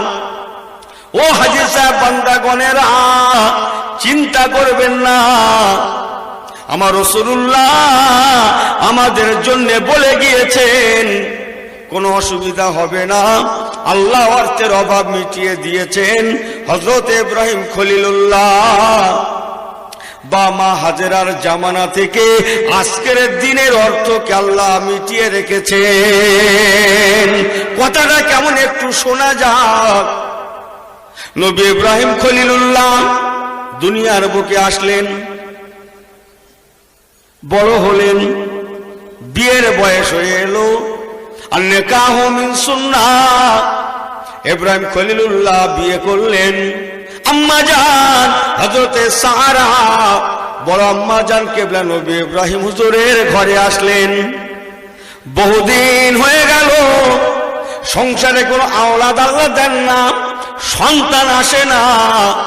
নবী ইব্রাহিম খলিলুল্লাহ বহু ডাক্তার করলেন, কবিরাজ করলেন, হেকিম দেখালেন, সবাই বলেন হুজুর একান্ত যদি সন্তানের মুখ দেখতে চান, বাচ্চার মুখ দেখতে চান, আপনি বিয়ে শাদী করুন। আপনার বিবি সাহেবা সারার সন্তান আসতে পারে না। অনেক কথা, শেষ কথা, আম্মা জান সারা বলেন, হুজুর নবী ইব্রাহিম গো, বহুদিন হয়ে গেল আমরা বিয়ে করেছি, আল্লাহ পাক আমাদের কোনো সন্তান দেন না। তাই আমি আপনাকে বলবো হুজুর কিছু মনে নেবেন না, ঘরে সন্তান নেই, শান্তি নাই, অতএব আমি আপনাকে হুকুম দিলাম বিয়ে করুন। আর নিকাহ মিন সুন্নাহ, আপনি শাদী সম্পন্ন করুন। আমার একজন সতীন বুবু ঘরে আসলে পরে আমার বিশ্বাস আল্লাহ তাআলা সংসারে সন্তান দিতে পারেন। এই না জন্য হুজুর ইব্রাহিম খলিলুল্লাহ ইসমাইল জাবিহুল্লাহর আম্মা জান হযরতে হাজেরাকে ঘরে আনলেন। আম্মা জান হাজেরা আলাইহিস সালামের পেটে আল্লাহ পাক নবী ইসমাইল জাবিহুল্লাহকে পাঠালেন।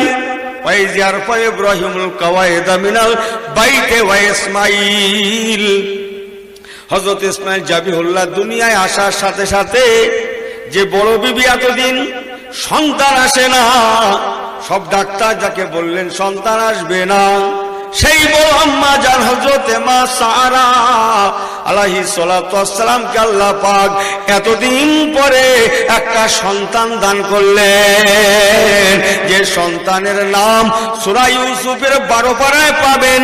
ওয়া কাযালিকা ইয়াস্তাবিকা রাব্বুকা ওয়া ইউআল্লিমুকা মিন তাবিল হাদিস ওয়া ইউতিম্মু নি'মাতাহু আলাইকা ওয়া আলা ইয়াকুবা কামা তাম্মাহা আলা আবওয়াইকা মিন ক্বাবলু ইব্রাহিম ওয়া ইসহাক ইন্না রাব্বাকা আলিমুন হাকীম।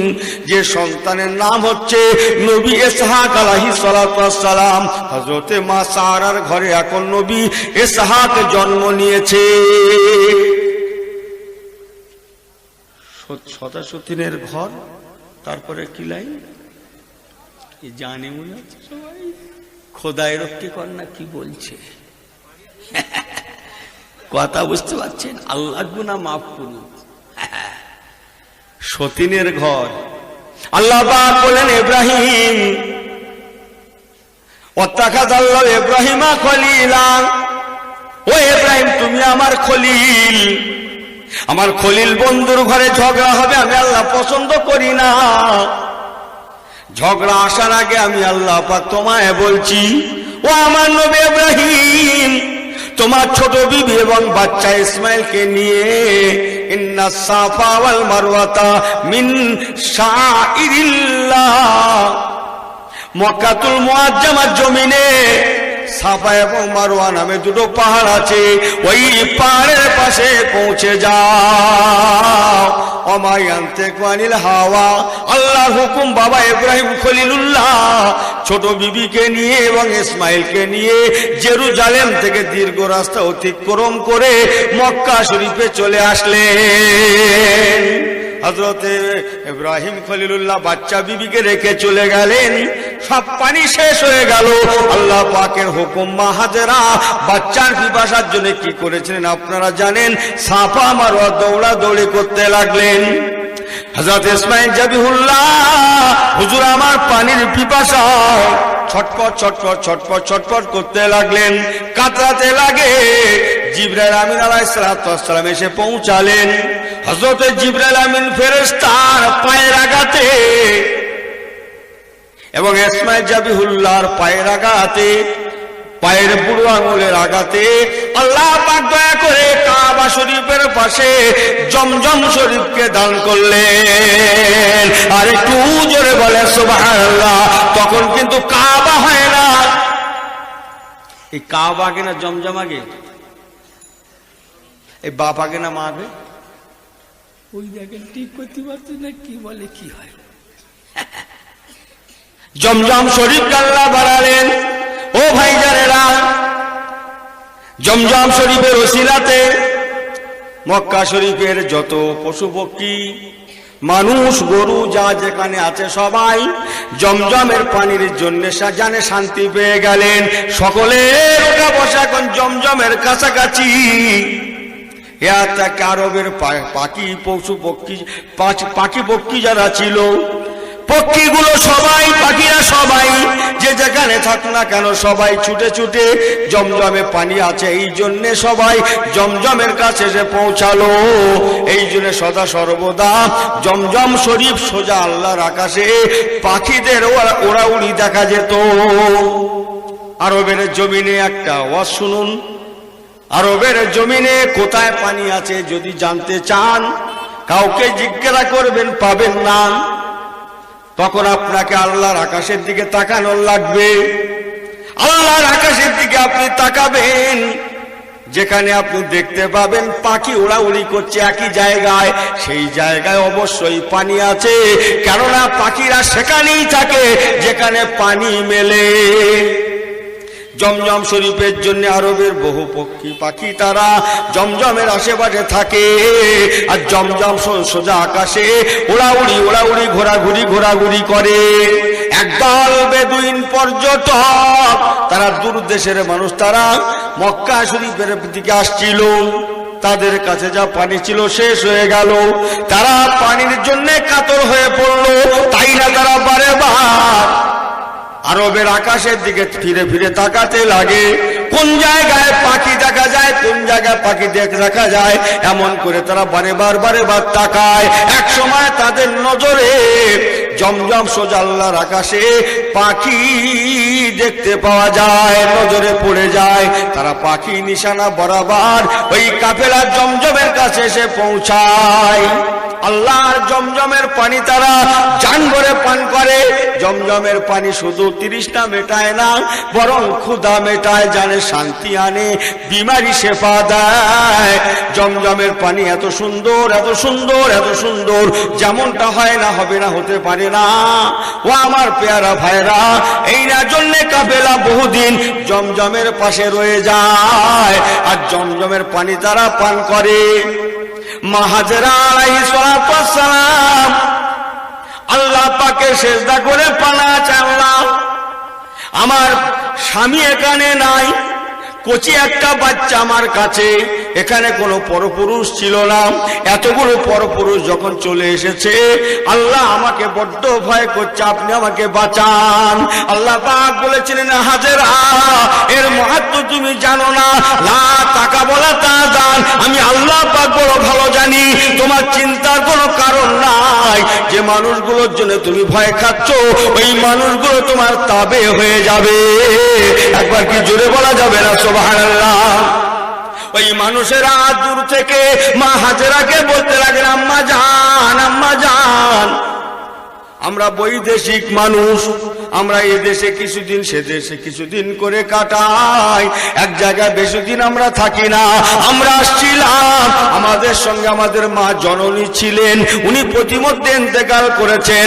আমরা রাস্তার ধারে আমাদের মা জননীকে কবরস্থ করে মা হারা হয়ে আজকে আমরা মক্কা এসেছি। আম্মা জান, আম্মা জান, লা তাকা বলা তা জান, আপনি ভয় জ্বর খাবেন না, আপনাকে আমরা মায়ের মতো মেনে নিলাম, আপনি আমাদের জন্য মা, আমরা আপনার কাছে সন্তানের মতো, আমরা মা হারিয়েছিলাম, মা পেয়েছি, আপনি চিন্তা করবেন না। আম্মা জান, যেমন আপনার ইসমাইল জাবিহুল্লাহ, তেমন আমাদেরকে আপনি মনে করতে পারেন। আম্মা জান আশ্বস্ত হলেন। কাফেলা বহুদিন রয়ে গেল, এবার কাফেলা চলে যাবে। মা হাজেরাকে বলতেন, আম্মা জান আর আমরা থাকবো না, চলে যাব, যেহেতু আমরা বেশি দিন এক জায়গায় থাকি না, এবার আমরা চলে যাব, কিন্তু আপনার কাছে আমরা চিরঋণী, চিরঋণী। আপনার কাছে এসে যে ব্যবহার আমরা পেয়েছি, জমজমের পানি পান করে তৃপ্তি মিটেছি, লাভ করেছি, আম্মা জান আমরা আপনার কাছে চিরঋণী, কি দিয়ে আর আপনার থেকে ঋণ পরিশোধ করব? ও আম্মা জান, তবে শুনুন, আমাদের কাছে দুটো ছোট ছোট সোনার হরিণ আছে, হরিণ। এই দুটো ছোট ছোট সোনার হরিণ আমরা গোপনে কাছে রেখেছি। আমাদের কাছে পয়সা অর্থ যা আছে, যদি একান্ত শেষ হয়ে যায়, জীবন বাঁচানোর মতো প্রয়োজন এসে যায়, ওই সময় হরিণটা বেচা কেনা করে আমরা কাজে লাগাবো, এই জন্য কাছে রেখেছি। আম্মা জান, আম্মা জান, আমরা আপনার কাছে এসে যে ব্যবহার পেয়েছি, জান বেঁচিয়ে বাঁচিয়েছি, যে আদর্শ পেয়েছি, আমরা আপনার কাছে চিরঋণী। আপনি জান, আপনাকে কি বলছি শুনুন, আমাদের এই সোনার হরিণ দুটো আমরা আপনাদের দান করে দিয়ে যেতে চাই। আমাদের সোনার হরিণ দুটো আপনি গ্রহণ করুন, এই সোনার হরিণ দুটোকে আপনি রেখে দিন। আম্মা জান, আম্মা জান, এই সোনার হরিণ দুটোকে আপনাদের কাছে আমরা রেখে দিলাম, আপনি আপনারা রেখে দিন। কোন জায়গায় রাখবেন সেটাও বলছি। আম্মা বলেই তারা একটা পেপার বার করলেন, একটা কাগজ বার করলেন, কাগজ নয় সেটা ম্যাপ, আরবের ম্যাপ বার করে বললেন, আম্মা জান এই সাফা মারোয়া পাহাড়ের পাশে এই জমজম, এই জমজমের পাশে এই জায়গাটা একদিন কাবা হবে, জোরে বলুন সুবহানাল্লাহ। ও আম্মা জান, এই জায়গায় আল্লাহ পাকের কাবা শরীফ ছিল। হযরত আদম আলাইহিস সালামের জামানা থেকে এই জায়গায় কাবা ছিল। সাইয়্যিদানা সালামুন আলা নূহিন ফিল আলামিন, নবী নূহ আলাইহিস সালামের জামানায় কাবাটা পানিতে ক্ষতিগ্রস্ত হয়ে যাওয়ায় মাটির তলদেশে কাবার ভিতটা আছে, উপরের অংশটা নাই। এই দেখুন ম্যাপের মধ্যে তা ধরা পড়েছে, এই জায়গায় আল্লাহ পাকের কাবা শরীফ ছিল। অতএব এই জায়গা জমিনের মালিক হচ্ছেন আমার আল্লাহ। আরো জোরে বলেন সুবহানাল্লাহ, আরো জোরে বলেন সুবহানাল্লাহ। বাইতুল্লাহ শরীফ আল্লাহ পাকের ঘর, আম্মা জান, সোনার হরিণ দুটো আপনারা ঘরে রাখবেন না, অন্য কোথাও রাখবেন না। আপনি মেয়ে ছেলে মানুষ, আপনার বাচ্চা ইসমাইল জাবিহুল্লাহ, ও বড় বাচ্চা বয়স, ছোট বয়স, কচি বয়স। ও আম্মা জান, এই সোনার হরিণ দুটোকে আমরা মনে করছিলাম এই যে জায়গায় আল্লাহ পাকের কাবা শরীফ ছিল, এই জমিনে এই জায়গাতে কিছুটা গর্ত করে মাটির মধ্যে আমরা সোনার হরিণ দুটো লুকিয়ে রেখে যাব। আপনার বাচ্চা ইসমাইল জাবিহুল্লাহ যখন বড় হবে, একান্ত যখন আপনার প্রয়োজন হবে, সোনার হরিণ দুটো তখন বার করে বেচাকেনা করে আপনাদের প্রয়োজন মেটাবেন। আমাদের বিশ্বাস এই জমিনের মালিক হচ্ছেন আল্লাহ, অতএব সোনার হরিণ দুটোকে কোনো চোর ডাকুতে ক্ষতি করতে পারবে না। আরো জোরে বলেন সুবহানাল্লাহ, আরো জোরে বলেন সুবহানাল্লাহ। এই খবর যেন জগতের কেউ না জেনে, জানে কেবল আপনারা জানবেন। আমরা চললাম, আম্মা জান দোয়া করুন, আল্লাহ পাক দেখা করান, কাল হাসরের ময়দানে রহমতের জান্নাতে দেখা হবে। ও মুরব্বিরা, ওই কাফেলা কাঁদতে কাঁদতে তারা মক্কা শরীফ থেকে আমার আম্মা জান হযরতে হাজেরা এবং ইসমাইল জাবিহুল্লাহ আলাইহিস সালাতু ওয়াস সালামদের দরবার থেকে তারা কাঁদতে কাঁদতে চলে গেলেন। সোনার হরিণ দুটো এখন কাবা শরীফের জমিনের তলদেশে পোতা আছে। অসুবিধা হচ্ছে?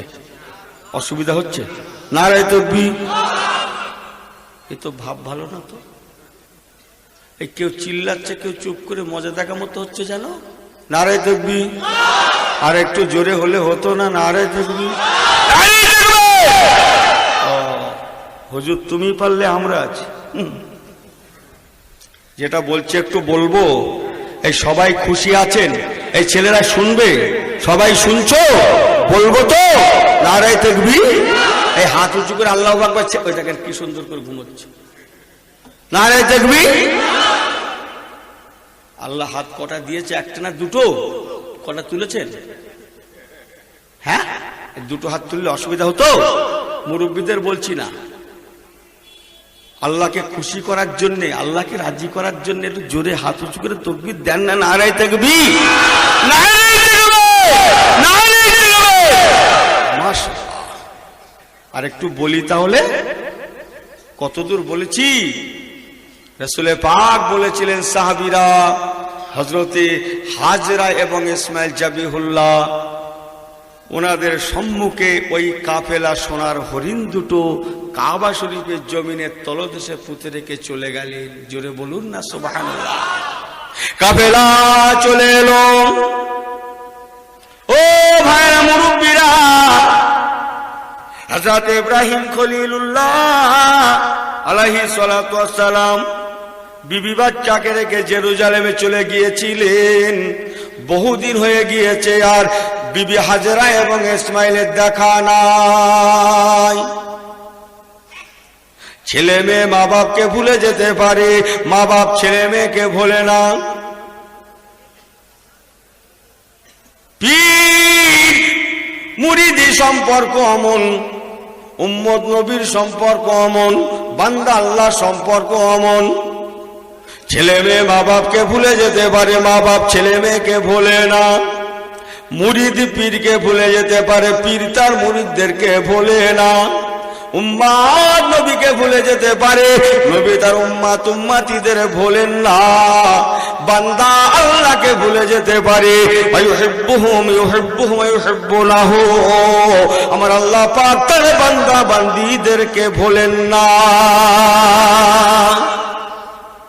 আমার পেয়ারা ভাইরা, বহুদিন হয়ে গেল বেটা ইসমাইলের আর দেখা নাই।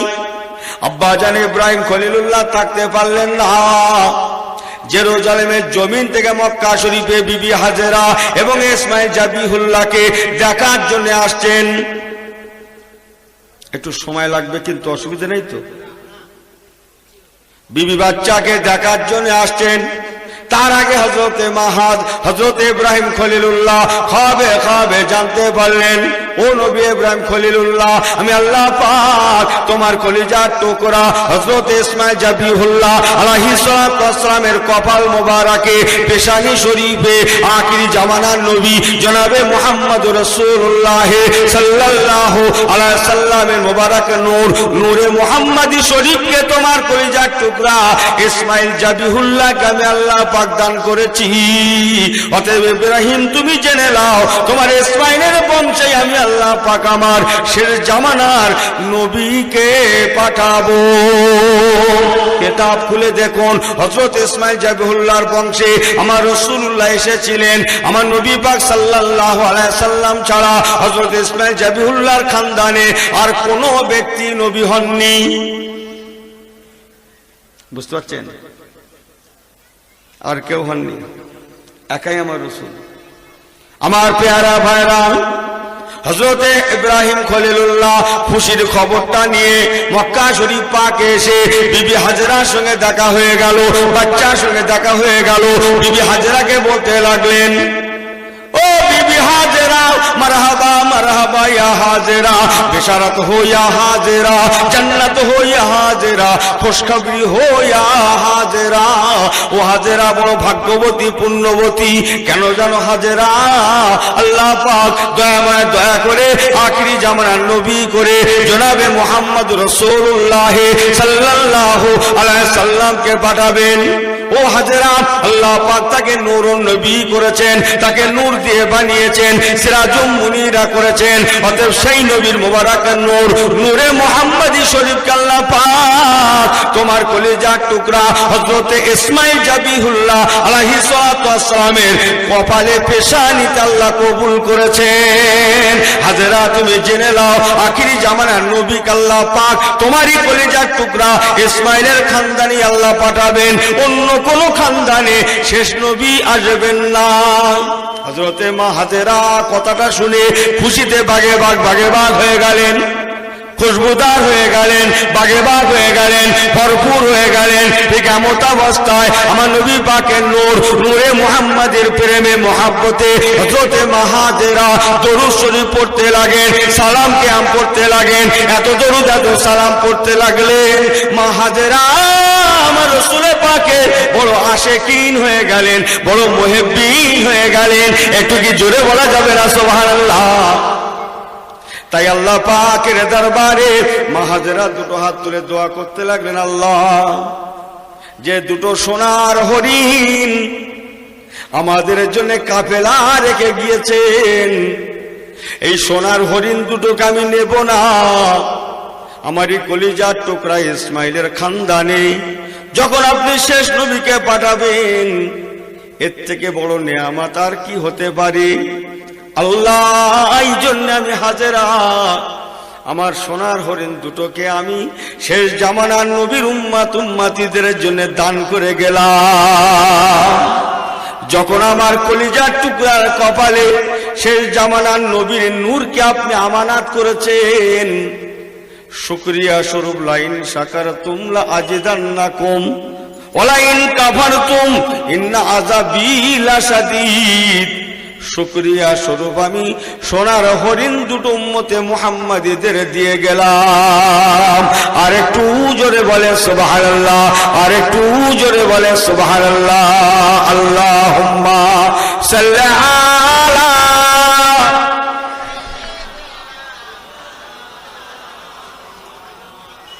ওয়া আলা আলি সাইয়্যিদিনা।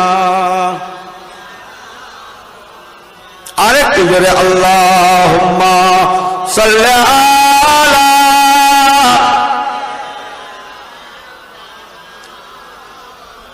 ওয়া আলা আলি সাইয়্যিদিনা। আরেকটু বলবো আল্লাহ পাকের দরবারে আম্মা জান কিবলা দোয়া করলেন, আমার বাচ্চার নসিবে যখন শেষ জামানার নবীর নূরকে আমানাত করেছেন, এর শুকরিয়া স্বরূপ সোনার হরিণ দুটো উম্মতে মুহাম্মাদীদের জন্য আমি হাজেরা দিয়ে গেলাম। বলুন না জোরে সুবহানাল্লাহ। এ সোনার হরিণ দুটো আমি নেব না, আমার প্রয়োজন নাই। আমি হাজেরা বড় ভাগ্যবতী, আমার কলিজার টুকরা আখিরি জামানার নবীর নূরকে পেয়েছেন। এর থেকে বড় নেয়ামত আর কিছু হতে পারে না। অতএব আমি হাজেরা আল্লাহ আপনার কাছে দোয়া চাইছি, উম্মতে মুহাম্মাদীদের জন্য দিয়ে গেলাম, একদিন না একদিন যেন উম্মতে মুহাম্মাদীদের জন্য কাজে লেগে যায়।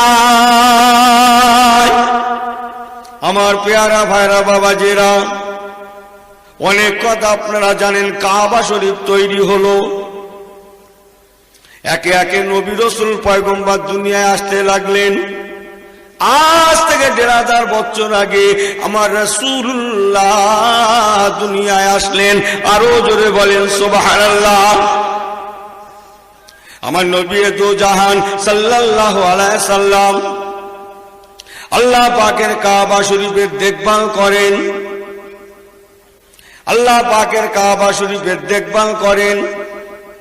ওই সময় রাসূলুল্লাহ কাবার ইতিহাস বলতে লাগলেন। বাবারা, তবে একটু শুনে নাও বাবা, ও আমার সাহাবায়ে কেরামেরা, বর্তমান তোমরা যে কাবা শরীফ দেখছো বাবা, এ কাবা ইব্রাহিম আলাইহিস সালামের জামানা থেকে নয়। ম্যাপটা এমন নয়, হযরত ইব্রাহিম খলিলুল্লাহ আলাইহিস সালামের জামানায় যতটা গাঁথা হয়েছিল পুরাটা নাই। আমার দাদুজান কেবলাদের পিরিয়ডে কাবা শরীফ এক সময় সংস্কারের প্রয়োজন হয়ে পড়ল। আল্লাহ পাকের মঞ্জুর মোবারক, আমার দাদুজানদের হালাল পয়সার এত অভাব দেখা দিয়েছিল, পুরা কাবাকে গাঁথার মতো ক্ষমতা ওনাদের ছিল না। তাই কিছুটা জায়গা আমার দাদুজান কেবলা গণেরা 4 ভাগের 3 ভাগ গেঁথেছিলেন, 1 ভাগ ছেড়ে দিয়েছিলেন, কাবাকে ছোট করেছিলেন। পুরা গাঁথার মতো ক্ষমতা আমার দাদুজান কেবলাদের হয় না। বাবা সাহাবায়ে কেরামেরা শুনে নাও, বর্তমান তোমরা যে কাবা শরীফ দেখছো, এটা আমার দাদুজান কেবলাদের পিরিয়ড থেকে কেন জানো বাবা, যে জায়গাটা বাদ দেয়া হয়েছে ওটা আল্লাহ পাকের মকর কুদরত। আমার দাদুজানদের যদি হালাল পয়সার কমি না থাকতো, পুরা জায়গাটা কাবার দেওয়াল গাঁথা হয়ে যেত। যদি গাঁথা হয়ে যায়, অদূর ভবিষ্যতে কিছুটা ক্ষতি হওয়ার আশঙ্কা ছিল, যার জন্য আল্লাহ পাকের করুণা ও মাকার আল্লাহ, আল্লাহ পাকের মকর। দাদুজান কেবলা গণেরা হালাল পয়সা জোগাড় করতে পারেন না, কাবা ছোট হয়ে গেল। যে জায়গাটা ছেড়ে দেয়া হলো ওই জায়গাটাই হচ্ছে হাতিম শরীফ। আরো জোরে বলেন সুবহানাল্লাহ, আরো জোরে বলেন সুবহানাল্লাহ। ও বাবা সাহাবায়ে কেরামেরা, শুনে নাও, জেনে নাও, আল্লাহ পাকের কুদরতকে কি বুঝবে বাবা। আমার দাদুজান কেবলাদের হালাল পয়সার কমি হওয়ার জন্য জায়গা ছেড়ে গেল। হাতিম শরীফ বার হলো, যে হাতিম শরীফের মধ্যে হাজী সাহেবরা নামাজ পড়লে কাবার মধ্যে নামাজ পড়া হয়। বাবারা, যদি জায়গাটা না ছাড়তো, অদূর ভবিষ্যতে ইমাম মেহেদী আলাইহিস সালামের জামানায় কাবা ভাঙার প্রয়োজন হয়ে পড়তো। যাতে ইমাম মেহেদী আলাইহিস সালামের জামানায় কাবা ভাঙার প্রয়োজন হয়ে না পড়ে, এই জন্য কাবা ছোট হয়ে গেল, কিছুটা জায়গা বাদ চলে গেল, বাদ যাওয়া জায়গাটা হাতিম হয়ে গেল। কেন জানো বাবা, ওই হাতিম শরীফের তলদেশে হযরতে মা হাজেরা এবং ইসমাইল জাবিহুল্লাহর জামানা থেকে যে সোনার হরিণ দুটো গর্ত করে মাটির মধ্যে কাবার তলদেশে রাখা আছে, সোনার হরিণ দুটো এর তলদেশেই আছে। এই হাতিমের তলদেশে মওজুদ আছে, যার জন্য আমার দাদুজানদের পয়সার অভাব দেখা দিল, কিছুটা জায়গা ছেড়ে দিল, যাতে করে অদূর ভবিষ্যতে ইমাম মেহেদী আলাইহিস সালাম যখন সোনার হরিণ দুটো উদ্ধার করবেন, ওই সময় কাবার দেওয়ালকে ফাটাতে না হয়, ভাঙতে না হয়, এই জন্য যাতে করে বাইরে থেকে সোনার হরিণ দুটো উদ্ধার হয়ে যায়। এই জন্য আল্লাহ পাক আমার দাদুজান কেবলাদের পিরিয়ডে অমনটা করেছিলেন। একবার কি জোরে বলা যাবে না সুবহানাল্লাহ? আমার রাসূলুল্লাহ বলেছেন, বাবারা ওই হাতিম শরীফের তলদেশে সোনার হরিণ দুটো রাখা আছে। আমার ইমাম মেহেদী আলাইহিস সালাম জিহাদে নামার আগে ওয়াজটা মিলিয়ে নেন, হাজী সাহেবদেরকে ডেকে বলতে লাগলেন, বাবারা ও হাজী সাহেব বোনেরা, চিন্তা করো না, আমি ইমাম মেহেদীকে আল্লাহর তরফ থেকে জানানো হয়েছে এই কাবার তলদেশে দুটো সোনার হরিণ রাখা আছে। এই সোনার হরিণ দুটোকে আমি বেচাকেনা করব। এর যা অর্থ হবে আজকে জিহাদে কাজে লাগাবো। আল্লাহ নবী বলেছেন, বাবারা হযরত ইমাম মেহেদী আলাইহিস সালাম সোনার হরিণ দুটো বেচাকেনা করে সেই দিনকার জিহাদের প্রয়োজন মেটাবে। সারা বিশ্বের মুসলমানের ওই দিনে এতটুকু অসুবিধা হবে না। আরো জোরে বলেন সুবহানাল্লাহ, আরো জোরে বলেন সুবহানাল্লাহ। আল্লাহ রাসূল বলেন, বাবারা তাহলে তোমরা বুঝসুজওয়ালা মানুষ হও, ভাবুক হও, একবার কি চিন্তা করবে না কতকাল পর ইমাম মেহেদী আলাইহিস সালাম আসবেন আল্লাহই জানেন, আল্লাহই তা বেহতারিন জানেন। সেই দিন প্রয়োজন হবে, তার আগে নয়, তার আগে লক্ষ কোটি বছর আগে আল্লাহ পাক যদি মওজুদ রাখতে পারে। ও আমার উম্মতীরা, তোমরা কিসের জন্য দুনিয়ায় আল্লাহকে ভুলেছো, শরীয়তকে ভুলেছো? মনে রেখে দিও, আল্লাহ তোমাদের জন্য ব্যবস্থা করে রেখেছেন কে কতদিন দুনিয়ায় থাকবে, কে কতটা দুনিয়ায় কামাবে, কে কতটা ডিপোজিট করবে, কে কতটা জমাবে। তাই বললাম বাবার, আমি নবী বলছি, তোমরা আল্লাহকে যেন ভুলে যেও না, আল্লাহ রসুলকে ভুলে যেও না। ওমা তাকুমুর রাসূলু ফাখুযুহু, নবীর আদেশ শিরোধার্য, আল্লাহর আদেশ শিরোধার্য, তোমরা মান্য করে চলবে। কেন জানো বাবা, তোমাদের জীবনে কি হবে না হবে আল্লাহ যখন ফায়সালা করে রেখেছেন, অতএব কোনো দিনের জন্য আল্লাহকে ভোলা উচিত নয়। একটু কি জোরে বলা যাবে না সুবহানাল্লাহ? আমার পেয়ারা ভাইরা, লম্বা করব না, আমি কি বলতে চাইছি, তাহলে আল্লাহর ফয়সালা যখন মওজুদ আছে, আল্লাহ যখন ফয়সালা করেই রেখেছেন, তাহলে জুমার ঘর ছেড়ে একদিন মাহফিলে আসবো সময় হলো না ভুলে ছুটে অন্যত্র যাওয়া, মসজিদ ছেড়ে পালিয়ে যাওয়া, নামাজ ছেড়ে পালিয়ে যাওয়া, শরীয়ত থেকে দূরে সরা, ভুল হচ্ছে না? হচ্ছে না? এই কথা বুঝতে পারলেন না কি বললাম? আল্লাহর কুদরতি খাতায় লেখা আছে কি হবে না হবে, অতএব অবশ্যই ভুল হচ্ছে। তাই হাত জোর করে বলবো, আজকেই তওবা করে আল্লাহ পাকের দিকে রুজু হয়ে যান। জোরে বলুন ইনশাআল্লাহ। জোরে বলেন না ইনশাআল্লাহ। সংসার করুন, ব্যবসা করুন, কারবার করুন, চাকরি করুন, নৌকরি করুন, আমি ইউনুস আপনাদের বাধা দিচ্ছি না, সব করুন। মাঝে মাঝে দুনিয়ার মায়াতে লাত মেরে আল্লাহর ইবাদতের মশগুল হয়ে যান, আল্লাহর ইবাদতের মানুষ হয়ে যান। ছোট্ট একটা রেফারেন্স ভাইদের কাছে আপনারা শুনে থাকবেন, বলকের গভর্নর ইব্রাহিম বিন আদহাম হুজুরের কথা নাম শুনেছেন তো? যিনি বলকের তাকতে তাউসে আসীন থাকতেন এক সময়, মাথায় যা রাজমুকুট, গায়ে যা রাজকীয় পোশাক। জি, বলকের তাকতে তাউসে উনি এখন আসীন। হযরত ইব্রাহিম বিন আদহাম রাজ দরবারে রাজপালককে শুয়ে রাতের ভাগে, রাতের অন্ধকারে রাজপালককে শুয়ে শুয়ে লা ইলাহা ইল্লাল্লাহ জেকের আজকার করছেন। জোরে বলুন না সুবহানাল্লাহ, জোরে বলেন না সুবহানাল্লাহ। হযরত ইব্রাহিম বিন আদহাম আল্লাহ জেকের আজকার করছেন, মুরাকাবা মুশাহিদা করছেন। আল্লাহ পাক থেকে ফেরান সেইভাবেই ফেরে। একজনা ফেরেশতা আল্লাহর তরফ থেকে নেমে আসলেন, ওনার রাজ দরবারে ছাদের উপরে খড়ম পায়ে হেঁটে বেড়াতে লাগেন। খটখট খটখট করে খড়মের আওয়াজ শোনা যায়। হযরত ইব্রাহিম বিন আদহাম রাহমাতুল্লাহ আলাইহি রাতের ভাগে শুয়ে শুয়ে ইল্লাল্লাহ ইল্লাল্লাহ ইল্লাল্লাহ জিকির আজকার করতে করতে খড়মের আওয়াজটা ওনার কর্ণগোচর হয়ে যায়। ওই সময় ইব্রাহিম বিন আদহাম আওয়াজ দিয়ে বলেছিলেন, কে এত রাতে আমার রাজ দরবার ছাদের উপরে? মনে হচ্ছে যেন খড়ম পায়ে হেঁটে বেড়ানো। কি জন্য হেঁটে বেড়াচ্ছে? খড়ম পায়ে এই তো আমি। আরে আমি মানে তুমি কে? আমি একজন ঘোড়ওয়ালা, আমি একজন ঘোড়াওয়ালা। ওখানে কি তোমার? না হুজুর বাচ্চা যা পানা, আমার একটা ঘোড়া হারিয়ে গেছে, সেই ঘোড়াকে খোঁজার জন্য আমি আপনার রাজ দরবারের ছাদের উপরে দেখছি, খরম পায়ে হেঁটে হেঁটে ঘুরে বেড়াচ্ছি, যদি আমার ঘোড়াটা মিলে যায়। এই দেখো পাগলের প্রলাপ, তোমার ঘোড়া হারিয়ে গেছে, তুমি রাজ দরবারের ছাদের উপরে ঘোড়া করছো?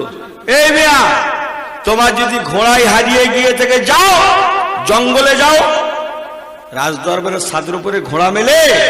ঘোড়া যদি একান্ত হারায়, জঙ্গল ছাড়া পাবে কোথায়? যাও সেটাই। রাতের অন্ধকারে ছাদের উপর থেকে আওয়াজ আসছে, ও হযরত ইব্রাহিম আদম বাচ্চা জাপানা, মনে কিছু নেবেন না, লাতাকা বলাতা যান, দুঃখ গ্রহণ করবেন না। যদি আমার ঘোড়াকে পেতে গেলে একান্তই আমাকে জঙ্গলে যেতে হয়। আপনিও মনে রাখুন, জেনে রাখুন, রাজ দরবারে শুয়ে শুয়ে শুয়ে শুয়ে আল্লাহ পাওয়া যেতে পারে না। রাজ দরবারে লাত মেরে রাতের অন্ধকারে আল্লাহর ইবাদতের জন্য জঙ্গলে জঙ্গলে পাহাড়ে পর্বতে সময় কাটাতে হয়। তবে যদি আল্লাহ মিলে যায়, হযরত ইব্রাহিম বিন আদহাম রাহমাতুল্লাহ আলাইহি সারা রাত আর ঘুমাতে পারলেন না। কি শুনলাম, কি হলো, হায় হায়, সারা রাত ঝরঝর ঝরঝর করে কাঁদছেন। এক সময় ফজরের আযান হয়ে গেল, আকিমিস সালাতা লিযিকরি, নামাজের আযান হয়ে গেল। হুজুর নামাজ পড়ে নিলেন, আল্লাহর কোরআন তেলাওয়াত করলেন, মন্ত্রী সন্ত্রীদের ডেকে পাঠালেন, ও আমার মন্ত্রী সদস্যরা, সকলের সঙ্গে আমার দুটো কথা আমি রাতের ভাগে এইরকম শুনলাম, অতএব আমি তওবা করেছি, আমি আর রাজ দরবার পরিচালনা করব না, আমি আর রাজমুকুট মাথায় পড়বো না, আমি রাজ দরবার পরিচালনা করব না।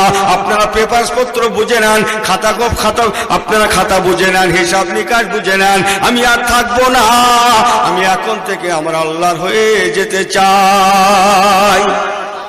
সকলের কাছে হিসাব নিকাশ বুঝে দিয়ে হুজুর রাজমুকুটটা খুলে ফেললেন, রাজকীয় পোশাকটা খুলে ফেললেন। এবার হুজুর আমার একটা টুপি মাথায় দিয়ে খালি গায়ে খালি পায়ে একটা ছোট মাটির লোটা নিয়ে রাজ দরবার থেকে ইব্রাহিম বিন আদহাম বার হলেন। রাজ দরবার থেকে বার হচ্ছেন আর আল্লাহকে বলছেন, আল্লাহ আপনি যখন আমাকে ডেকে নিয়েছেন, আপনার কাবা যেন একটু নসিব হয়ে যায়, আপনার কাবা একটু আমাকে দেখান, আমি আপনার কাবা শরীফে যাব, আমি আপনার কাবা তওয়াফ করব, আমি আপনার হাবিবের দরবারে যাব, মদিনার জমিনে গিয়ে আমার রাসূলুল্লাহর মাজারটা জিয়ারত করব।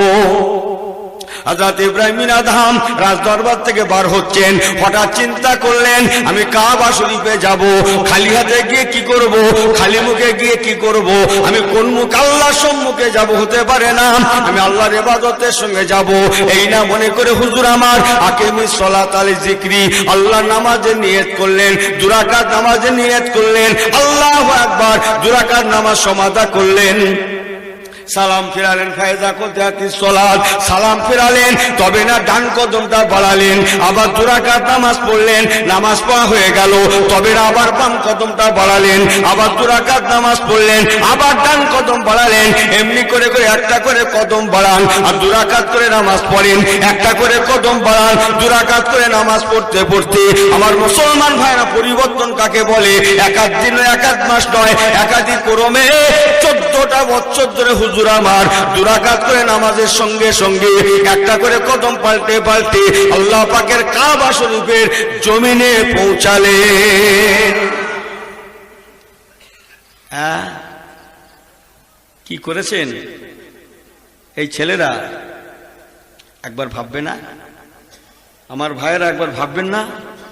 জীবনটা মিলান তৈরি করুন। 14টা বছর ধরে 2 রাকাত করে নামাজ পড়েছেন আর একটা করে কদম বাড়িয়েছেন, তবে না কাবার জমিনে গেছেন। আর একবার জোরে বলবেন না সুবহানাল্লাহ? ইনি ক রাকাত নামাজ পড়ছে, বছরে কবার পড়ছে, শুদ্ধ মিলাদ কমিটি ছুটে ছুটে আসতেছে, এখান না যেখান সেখান, হুজুর নামাজটা না পড়লে হতো না, নামাজটা না পড়লে হতো না। তার মানে কি ওই লোক উঠে গেলে আর দাঁড়াবে না, নামাজের নামে উঠে পালাবে ওই পথ। কথা ঠিক বলছি না ভুল বলছি? এ জাত মার খাবে না তো কারা খাবে? ইতিহাস ঘেটে দেখুন, হালকা বয়সের বাচ্চারাও পর্যন্ত ইসলামের জন্য ভূমিকা নিয়েছে। জোরে বলবেন না সুবহানাল্লাহ?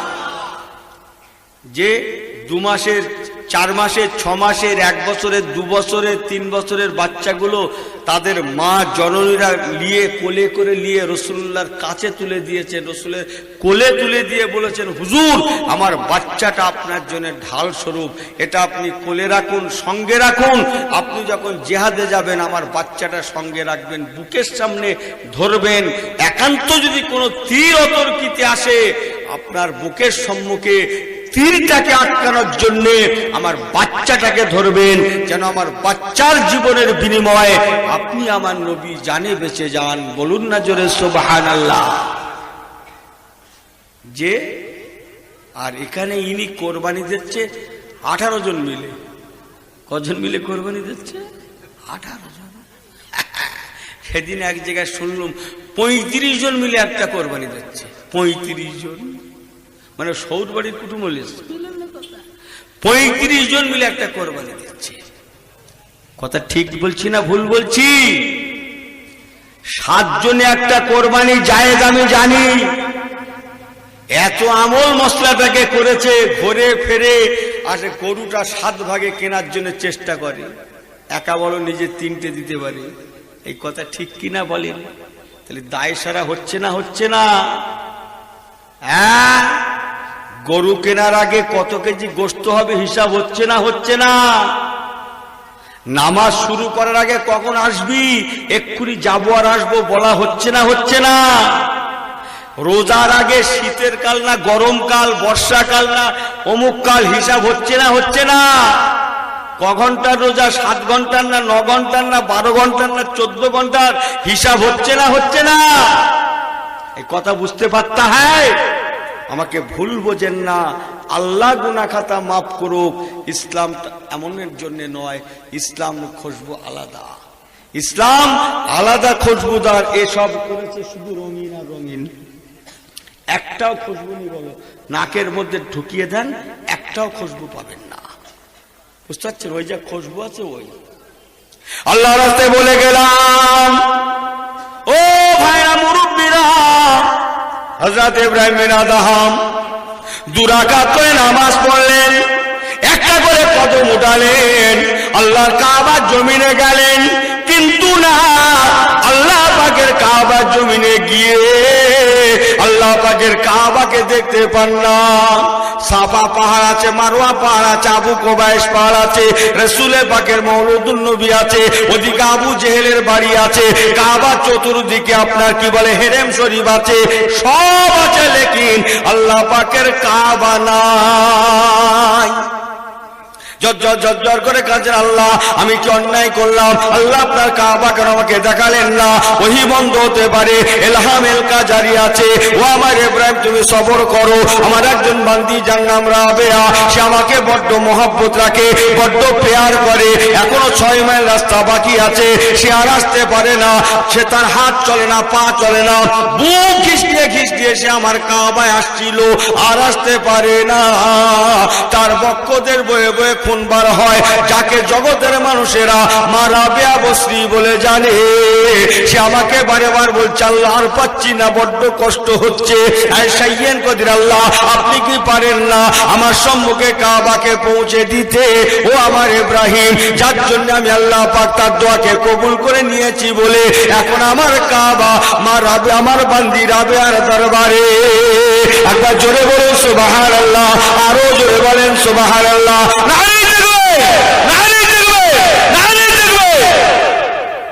আল্লাহ পাক ইব্রাহিম আদমকে বলতে লাগেন, সবর করো, ফাসাবরুন জামিলুন আল্লাহুল মুস্তান আলা মা তাসিফুন, তুমি সবর সুকুত করো। হযরত রাবেয়াকে বলছেন, রাবেয়া জলদি করো, আমার কাবাকে ছেড়ে দাও, আর দেরি করো না।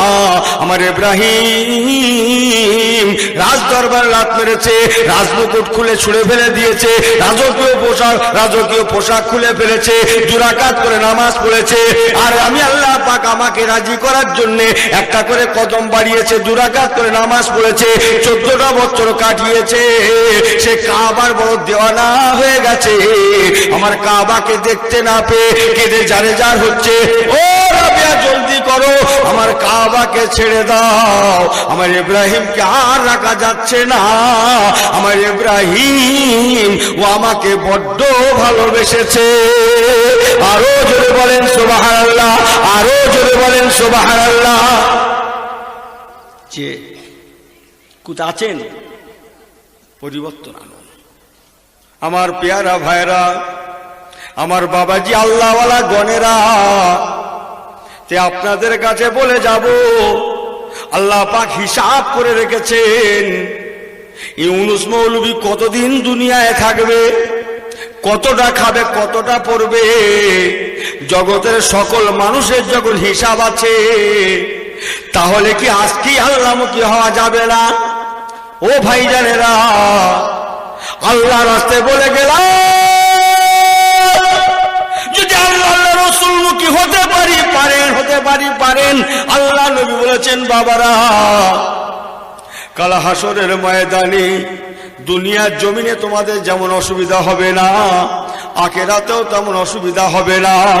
আমি রসুল বলছি, কাল হাসরের ময়দানে আমি তোমাদেরকে ভুলবো না। বাবারা, তোমরা জানো না, আল্লাহ পাক দুনিয়ার জন্য আমাকে রাহমাতুল আলামিন করেছেন, আর আখিরাতের জন্য আল্লাহ পাক আমাকে শাফিউল মুজনাবিন বলেছে। আরো জোরে বলেন সুবহানাল্লাহ, আরো জোরে বলেন সুবহানাল্লাহ। আল্লাহ নবী দিন দুনিয়ার বাদশা বলেছেন, বাবারা, একদিন না একদিন কিয়ামত হয়ে যাবে, দুনিয়া শেষ হয়ে যাবে, 40টা বছর কেটে যাবে, তবে আল্লাহ হাসর করাবেন। আর হাসরের ময়দানে সর্বপ্রথম জিবরাইল আমিন ফেরেশতাকে জিন্দা করি আমার আল্লাহ পাক আমার মদিনার দরবারে পাঠিয়ে দেবেন।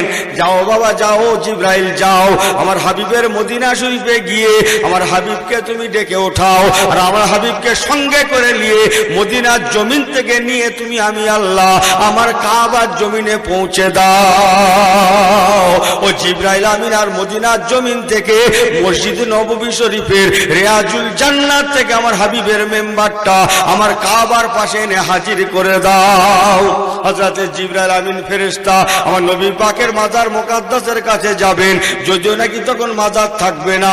নবী পাকের মাজার মুকাদ্দাসের জায়গা থেকে নূর উঠবে, ওই নূরের পাশে দাঁড়াবেন, ওনাকে সালাম বলবেন, আসসালাতু ওয়াসসালামু আলাইকা ইয়া রাসূলুল্লাহ ইয়া হাবিবাল্লাহ, এমন করে করে সালাম বলবেন। হুজুর আপনি উঠুন, আর আপনি কাঁদবেন না।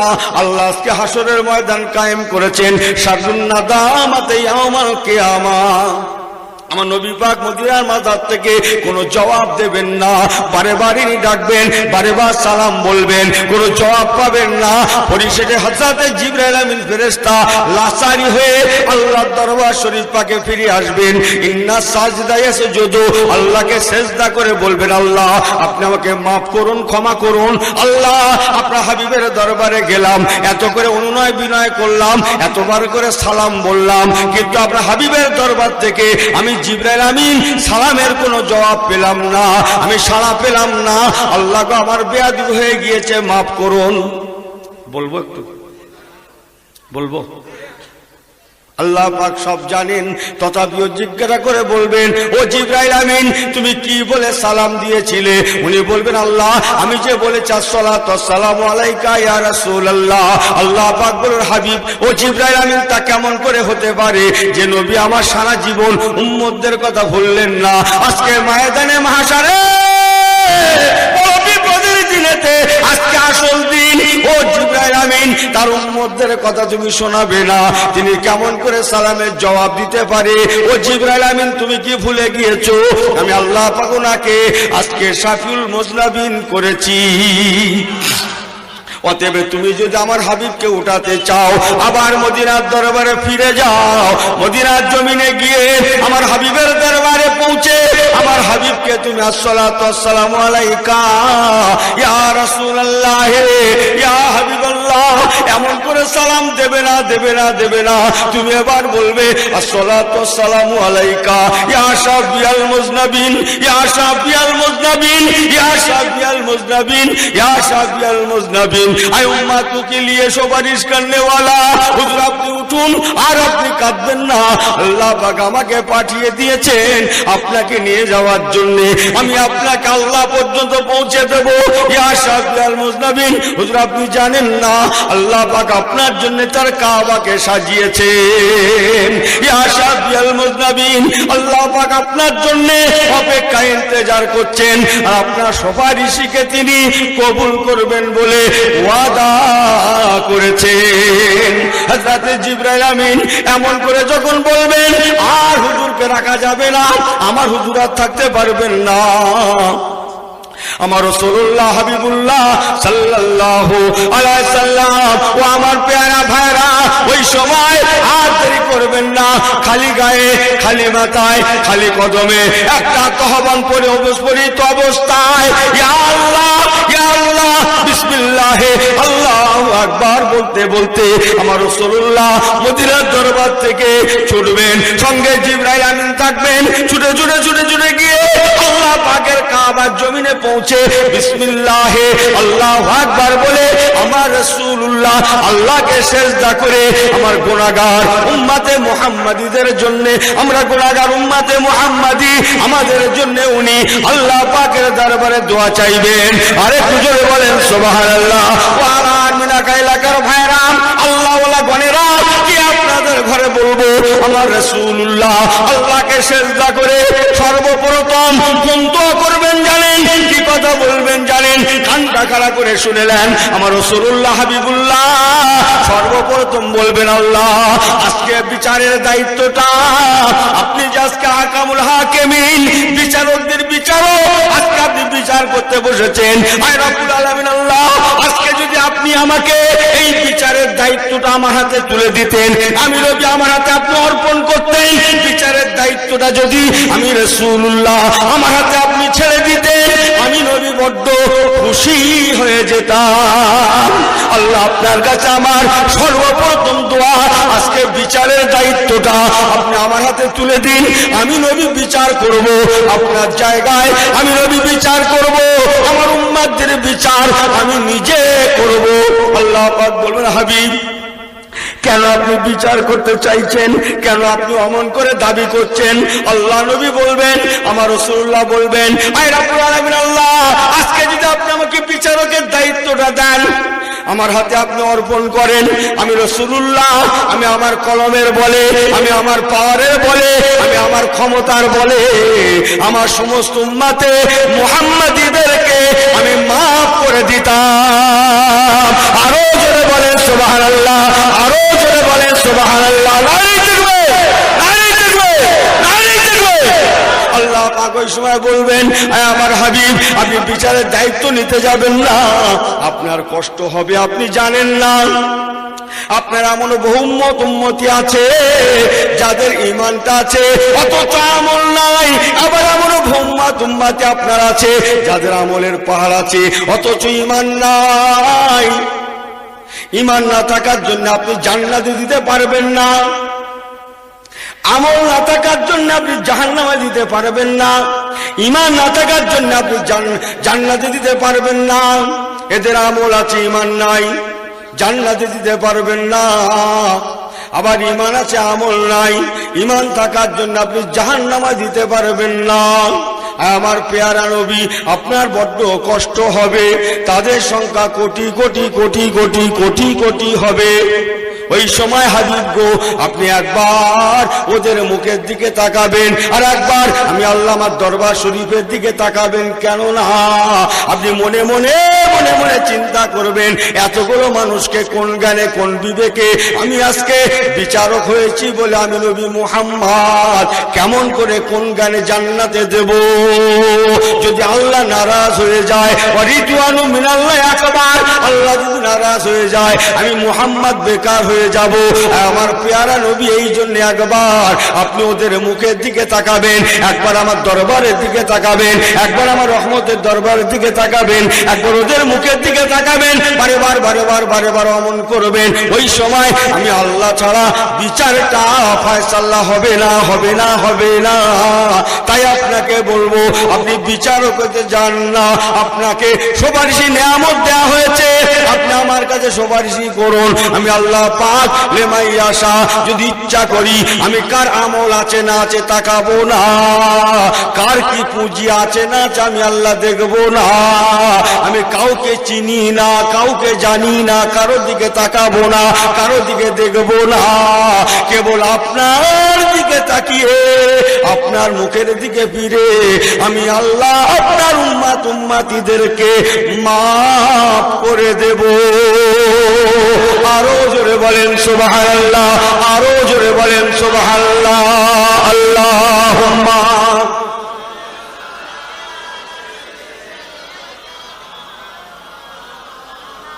আমার পেয়ারা ভাইরা বিদায় নেব, আর লম্বা নয়, আল্লাহ লিয়াসেন আবার আসবো, আল্লাহ বলেন আবার বলবো।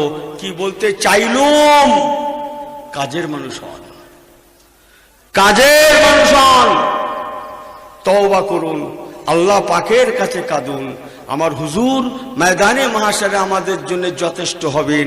জোরে বলুন না সুবহানাল্লাহ, জোরে বলেন না সুবহানাল্লাহ। কথা বুঝতে পেরেছেন? আল্লাহওয়ালা ভাইয়েরা, মুরব্বীরা, আমার বাবাজিরা, ছেলেরা, মায়েরা, বোনেরা, সকলের কাছে আমার দাবি, তাই সময় এসেছে আখলাকে আউলিয়া, আখলাকে রাসূলুল্লাহ, আখলাকে সাহাবা, আখলাকে ওলিয়ে কামেলিন, তাদের আখলাক আদর্শকে বাস্তবে রূপ দেওয়ার আজকে সময় এসেছে।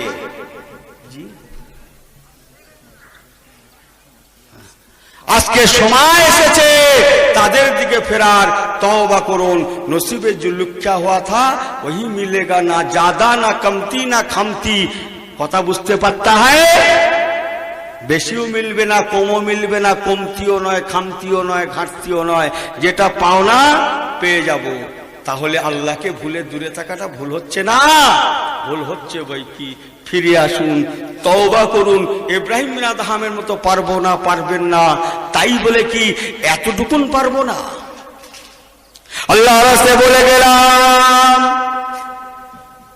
ও ভাইরা, মুরব্বীরা, আল্লাহওয়ালা গণেরা, আমার বাবাজিরা, আমার রাসূলুল্লাহ হাবিবুল্লাহ শুধু একা নন, উম্মত উম্মতিদের জন্য আমার রাসূলুল্লাহ বিবি গণেরা, কলিজার টুকরা গণেরা, আম্মা জান হযরত ফাতেমা, ইহা তক ইমাম হাসান, ইমাম হুসাইন রাদিয়াল্লাহু তাআলা আনহুমা, তারাও আমাদের জন্য দুনিয়ার জমিনে কেঁদেছিলেন।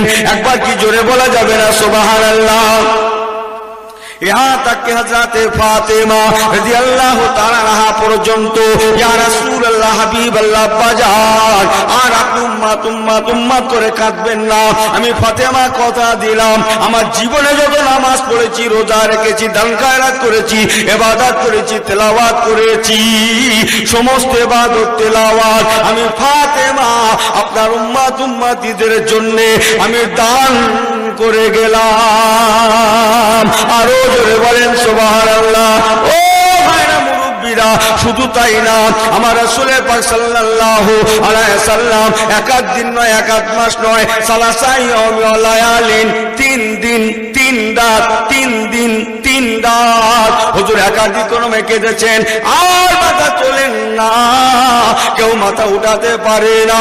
হযরত ফাতেমা কত করে বললেন, হলো না। সাহাবায়ে কেরামেরা বললেন, হলো না। আম্মা জান কিবলা গণেরা বললেন, হলো না। হযরত ইমাম হাসান, ইমাম হুসাইন রাদিয়াল্লাহু তাআলা আনহুমা, ওনারাও বললেন, নানু জান মাথা তুলুন, আল্লাহ পাক আপনার উম্মাতিদের মাফ করে দেবেন। হলো না। আমার রাসূলুল্লাহ তথাপিও মাথা কেন উঠালেন না? ও ভাইরা, মুরব্বীরা, এই জন্য আম্মা জান ফাতেমা রাদিয়াল্লাহু তাআলা আনহা আব্বু জান কিবলার কদমের কাছে দাঁড়িয়ে দাঁড়িয়ে ঝরঝর করে কাঁদছেন আর বলছেন, আল্লাহর নবী গো, আমার আব্বু জান কিবলা গো, আপনি মাথা তুলুন আর কাঁদবেন না। আমি ফাতেমা কথা দিলাম, আমাকে আল্লাহ পাক যে দুটো সন্তান দিয়েছেন, আওলাদ দান করেছেন, যাদের আপনি নাম রেখেছেন হাসান হুসাইন, আমি ফাতেমা দোয়া চাইছি আমার বাচ্চা দুটো যেন শহীদ হয়ে যায়। আল হোসাইন মিন্নি ওয়া আনা মিনাল হোসাইন। আব্বু জান আমার বাচ্চা দুটোকে আমি ফাতেমা দান করে দিলাম, দান করে দিলাম, দান করে দিলাম, ওরা যেন শহীদ হয়ে যায় আর ওদের শাহাদাতের বিনিময় কাল হাসরের ময়দানে আপনার গুনাহগার উম্মতে মুহাম্মাদিরা যেন জান্নাতি হয়ে যায়। আরো জোরে বলেন সুবহানাল্লাহ, আরো জোরে বলেন সুবহানাল্লাহ। নবী পাক আর থাকতে পারলেন না। ঘটনাটা বাইরা বাগানে হয়েছিল, মদিনা শরীফ থেকে কয়েক কিলোমিটার দূর একটা ঘন জমাট খোরমা বাগান। আমার রাসূলুল্লাহ ওই জায়গায় কাঁদছিলেন। আম্মা জান ফাতেমা যেই না কথাগুলো বলা, আমার হুজুরাত থাকতে পারলেন না, মাথা কানা উঠালেন, চোখ ভরা পানি আর নয়, এবার চোখ ভরা রক্ত খুন। ফাতেমা ফাতেমা ও মা ফাতেমা, কি শোনালে মা, হায় হায় কি শোনালে মা, তোমার বাচ্চা দুটো শহীদের কথা শোনালে মা। ফাতেমা তুমি কি ভুলে গিয়েছো, একদিকে তুমি মা জননী, অপরদিকে বেহেশতের মেয়েদের সরদারিনী। ফাতেমা তোমার দোয়া ফিরত আসে না। ফাতেমা রে তবে শুনে নাও, ফাতেমা তোমার বাচ্চা দুটো এমন একটা দিন সম্মুখে আসবেই আসবে, জীবনে ঘটবেই ঘটবে, তোমার বাচ্চা দুটো একদিন না একদিন শহীদ হবেই হবে, শহীদের খাতায় ওরা উঠবেই উঠবে, ওরা শহীদ হয়ে যাবেই যাবে। জগতের কোনো ক্ষমতা তোমার বাচ্চা দুটোকে বাঁচাতে পারবে না, তোমার বাচ্চা দুটো শহীদ হবেই হবে, ওদের শহীদটাকে কেউ আটকাতে পারবে না। হাজারো মায়ের জান বলে কথা। আম্মা জান ফাতেমা কাঁদতে লাগলেন। নাজালা বিহি রুহুল আমিন, হযরত জিবরাইল আমিন আসলেন। ইয়া রাসূলুল্লাহ, হাবিবাল্লাহ, আপনি আপনার ফাতেমাকে বলে দেন উনি যেন মাথাখানা ওঠার আর দেরি না করেন। কাল হাসরের ময়দানে ফাতেমার বাচ্চা দুটো হযরত ইমাম হাসান হোসাইন কোটি কোটি মানুষের জন্য নাজাতের ওসিলা হয়ে যাবেন। একবার কি জোরে বলা যাবে না সুবহানাল্লাহ? আল্লাহ রাসূল বলেছেন, ফাতেমা আর দেরি করো না, জলদি করে মাথা উঠাও, তোমার বাচ্চা দুটো নাজাতের ওসিলা হয়ে যাবে। না দেখবে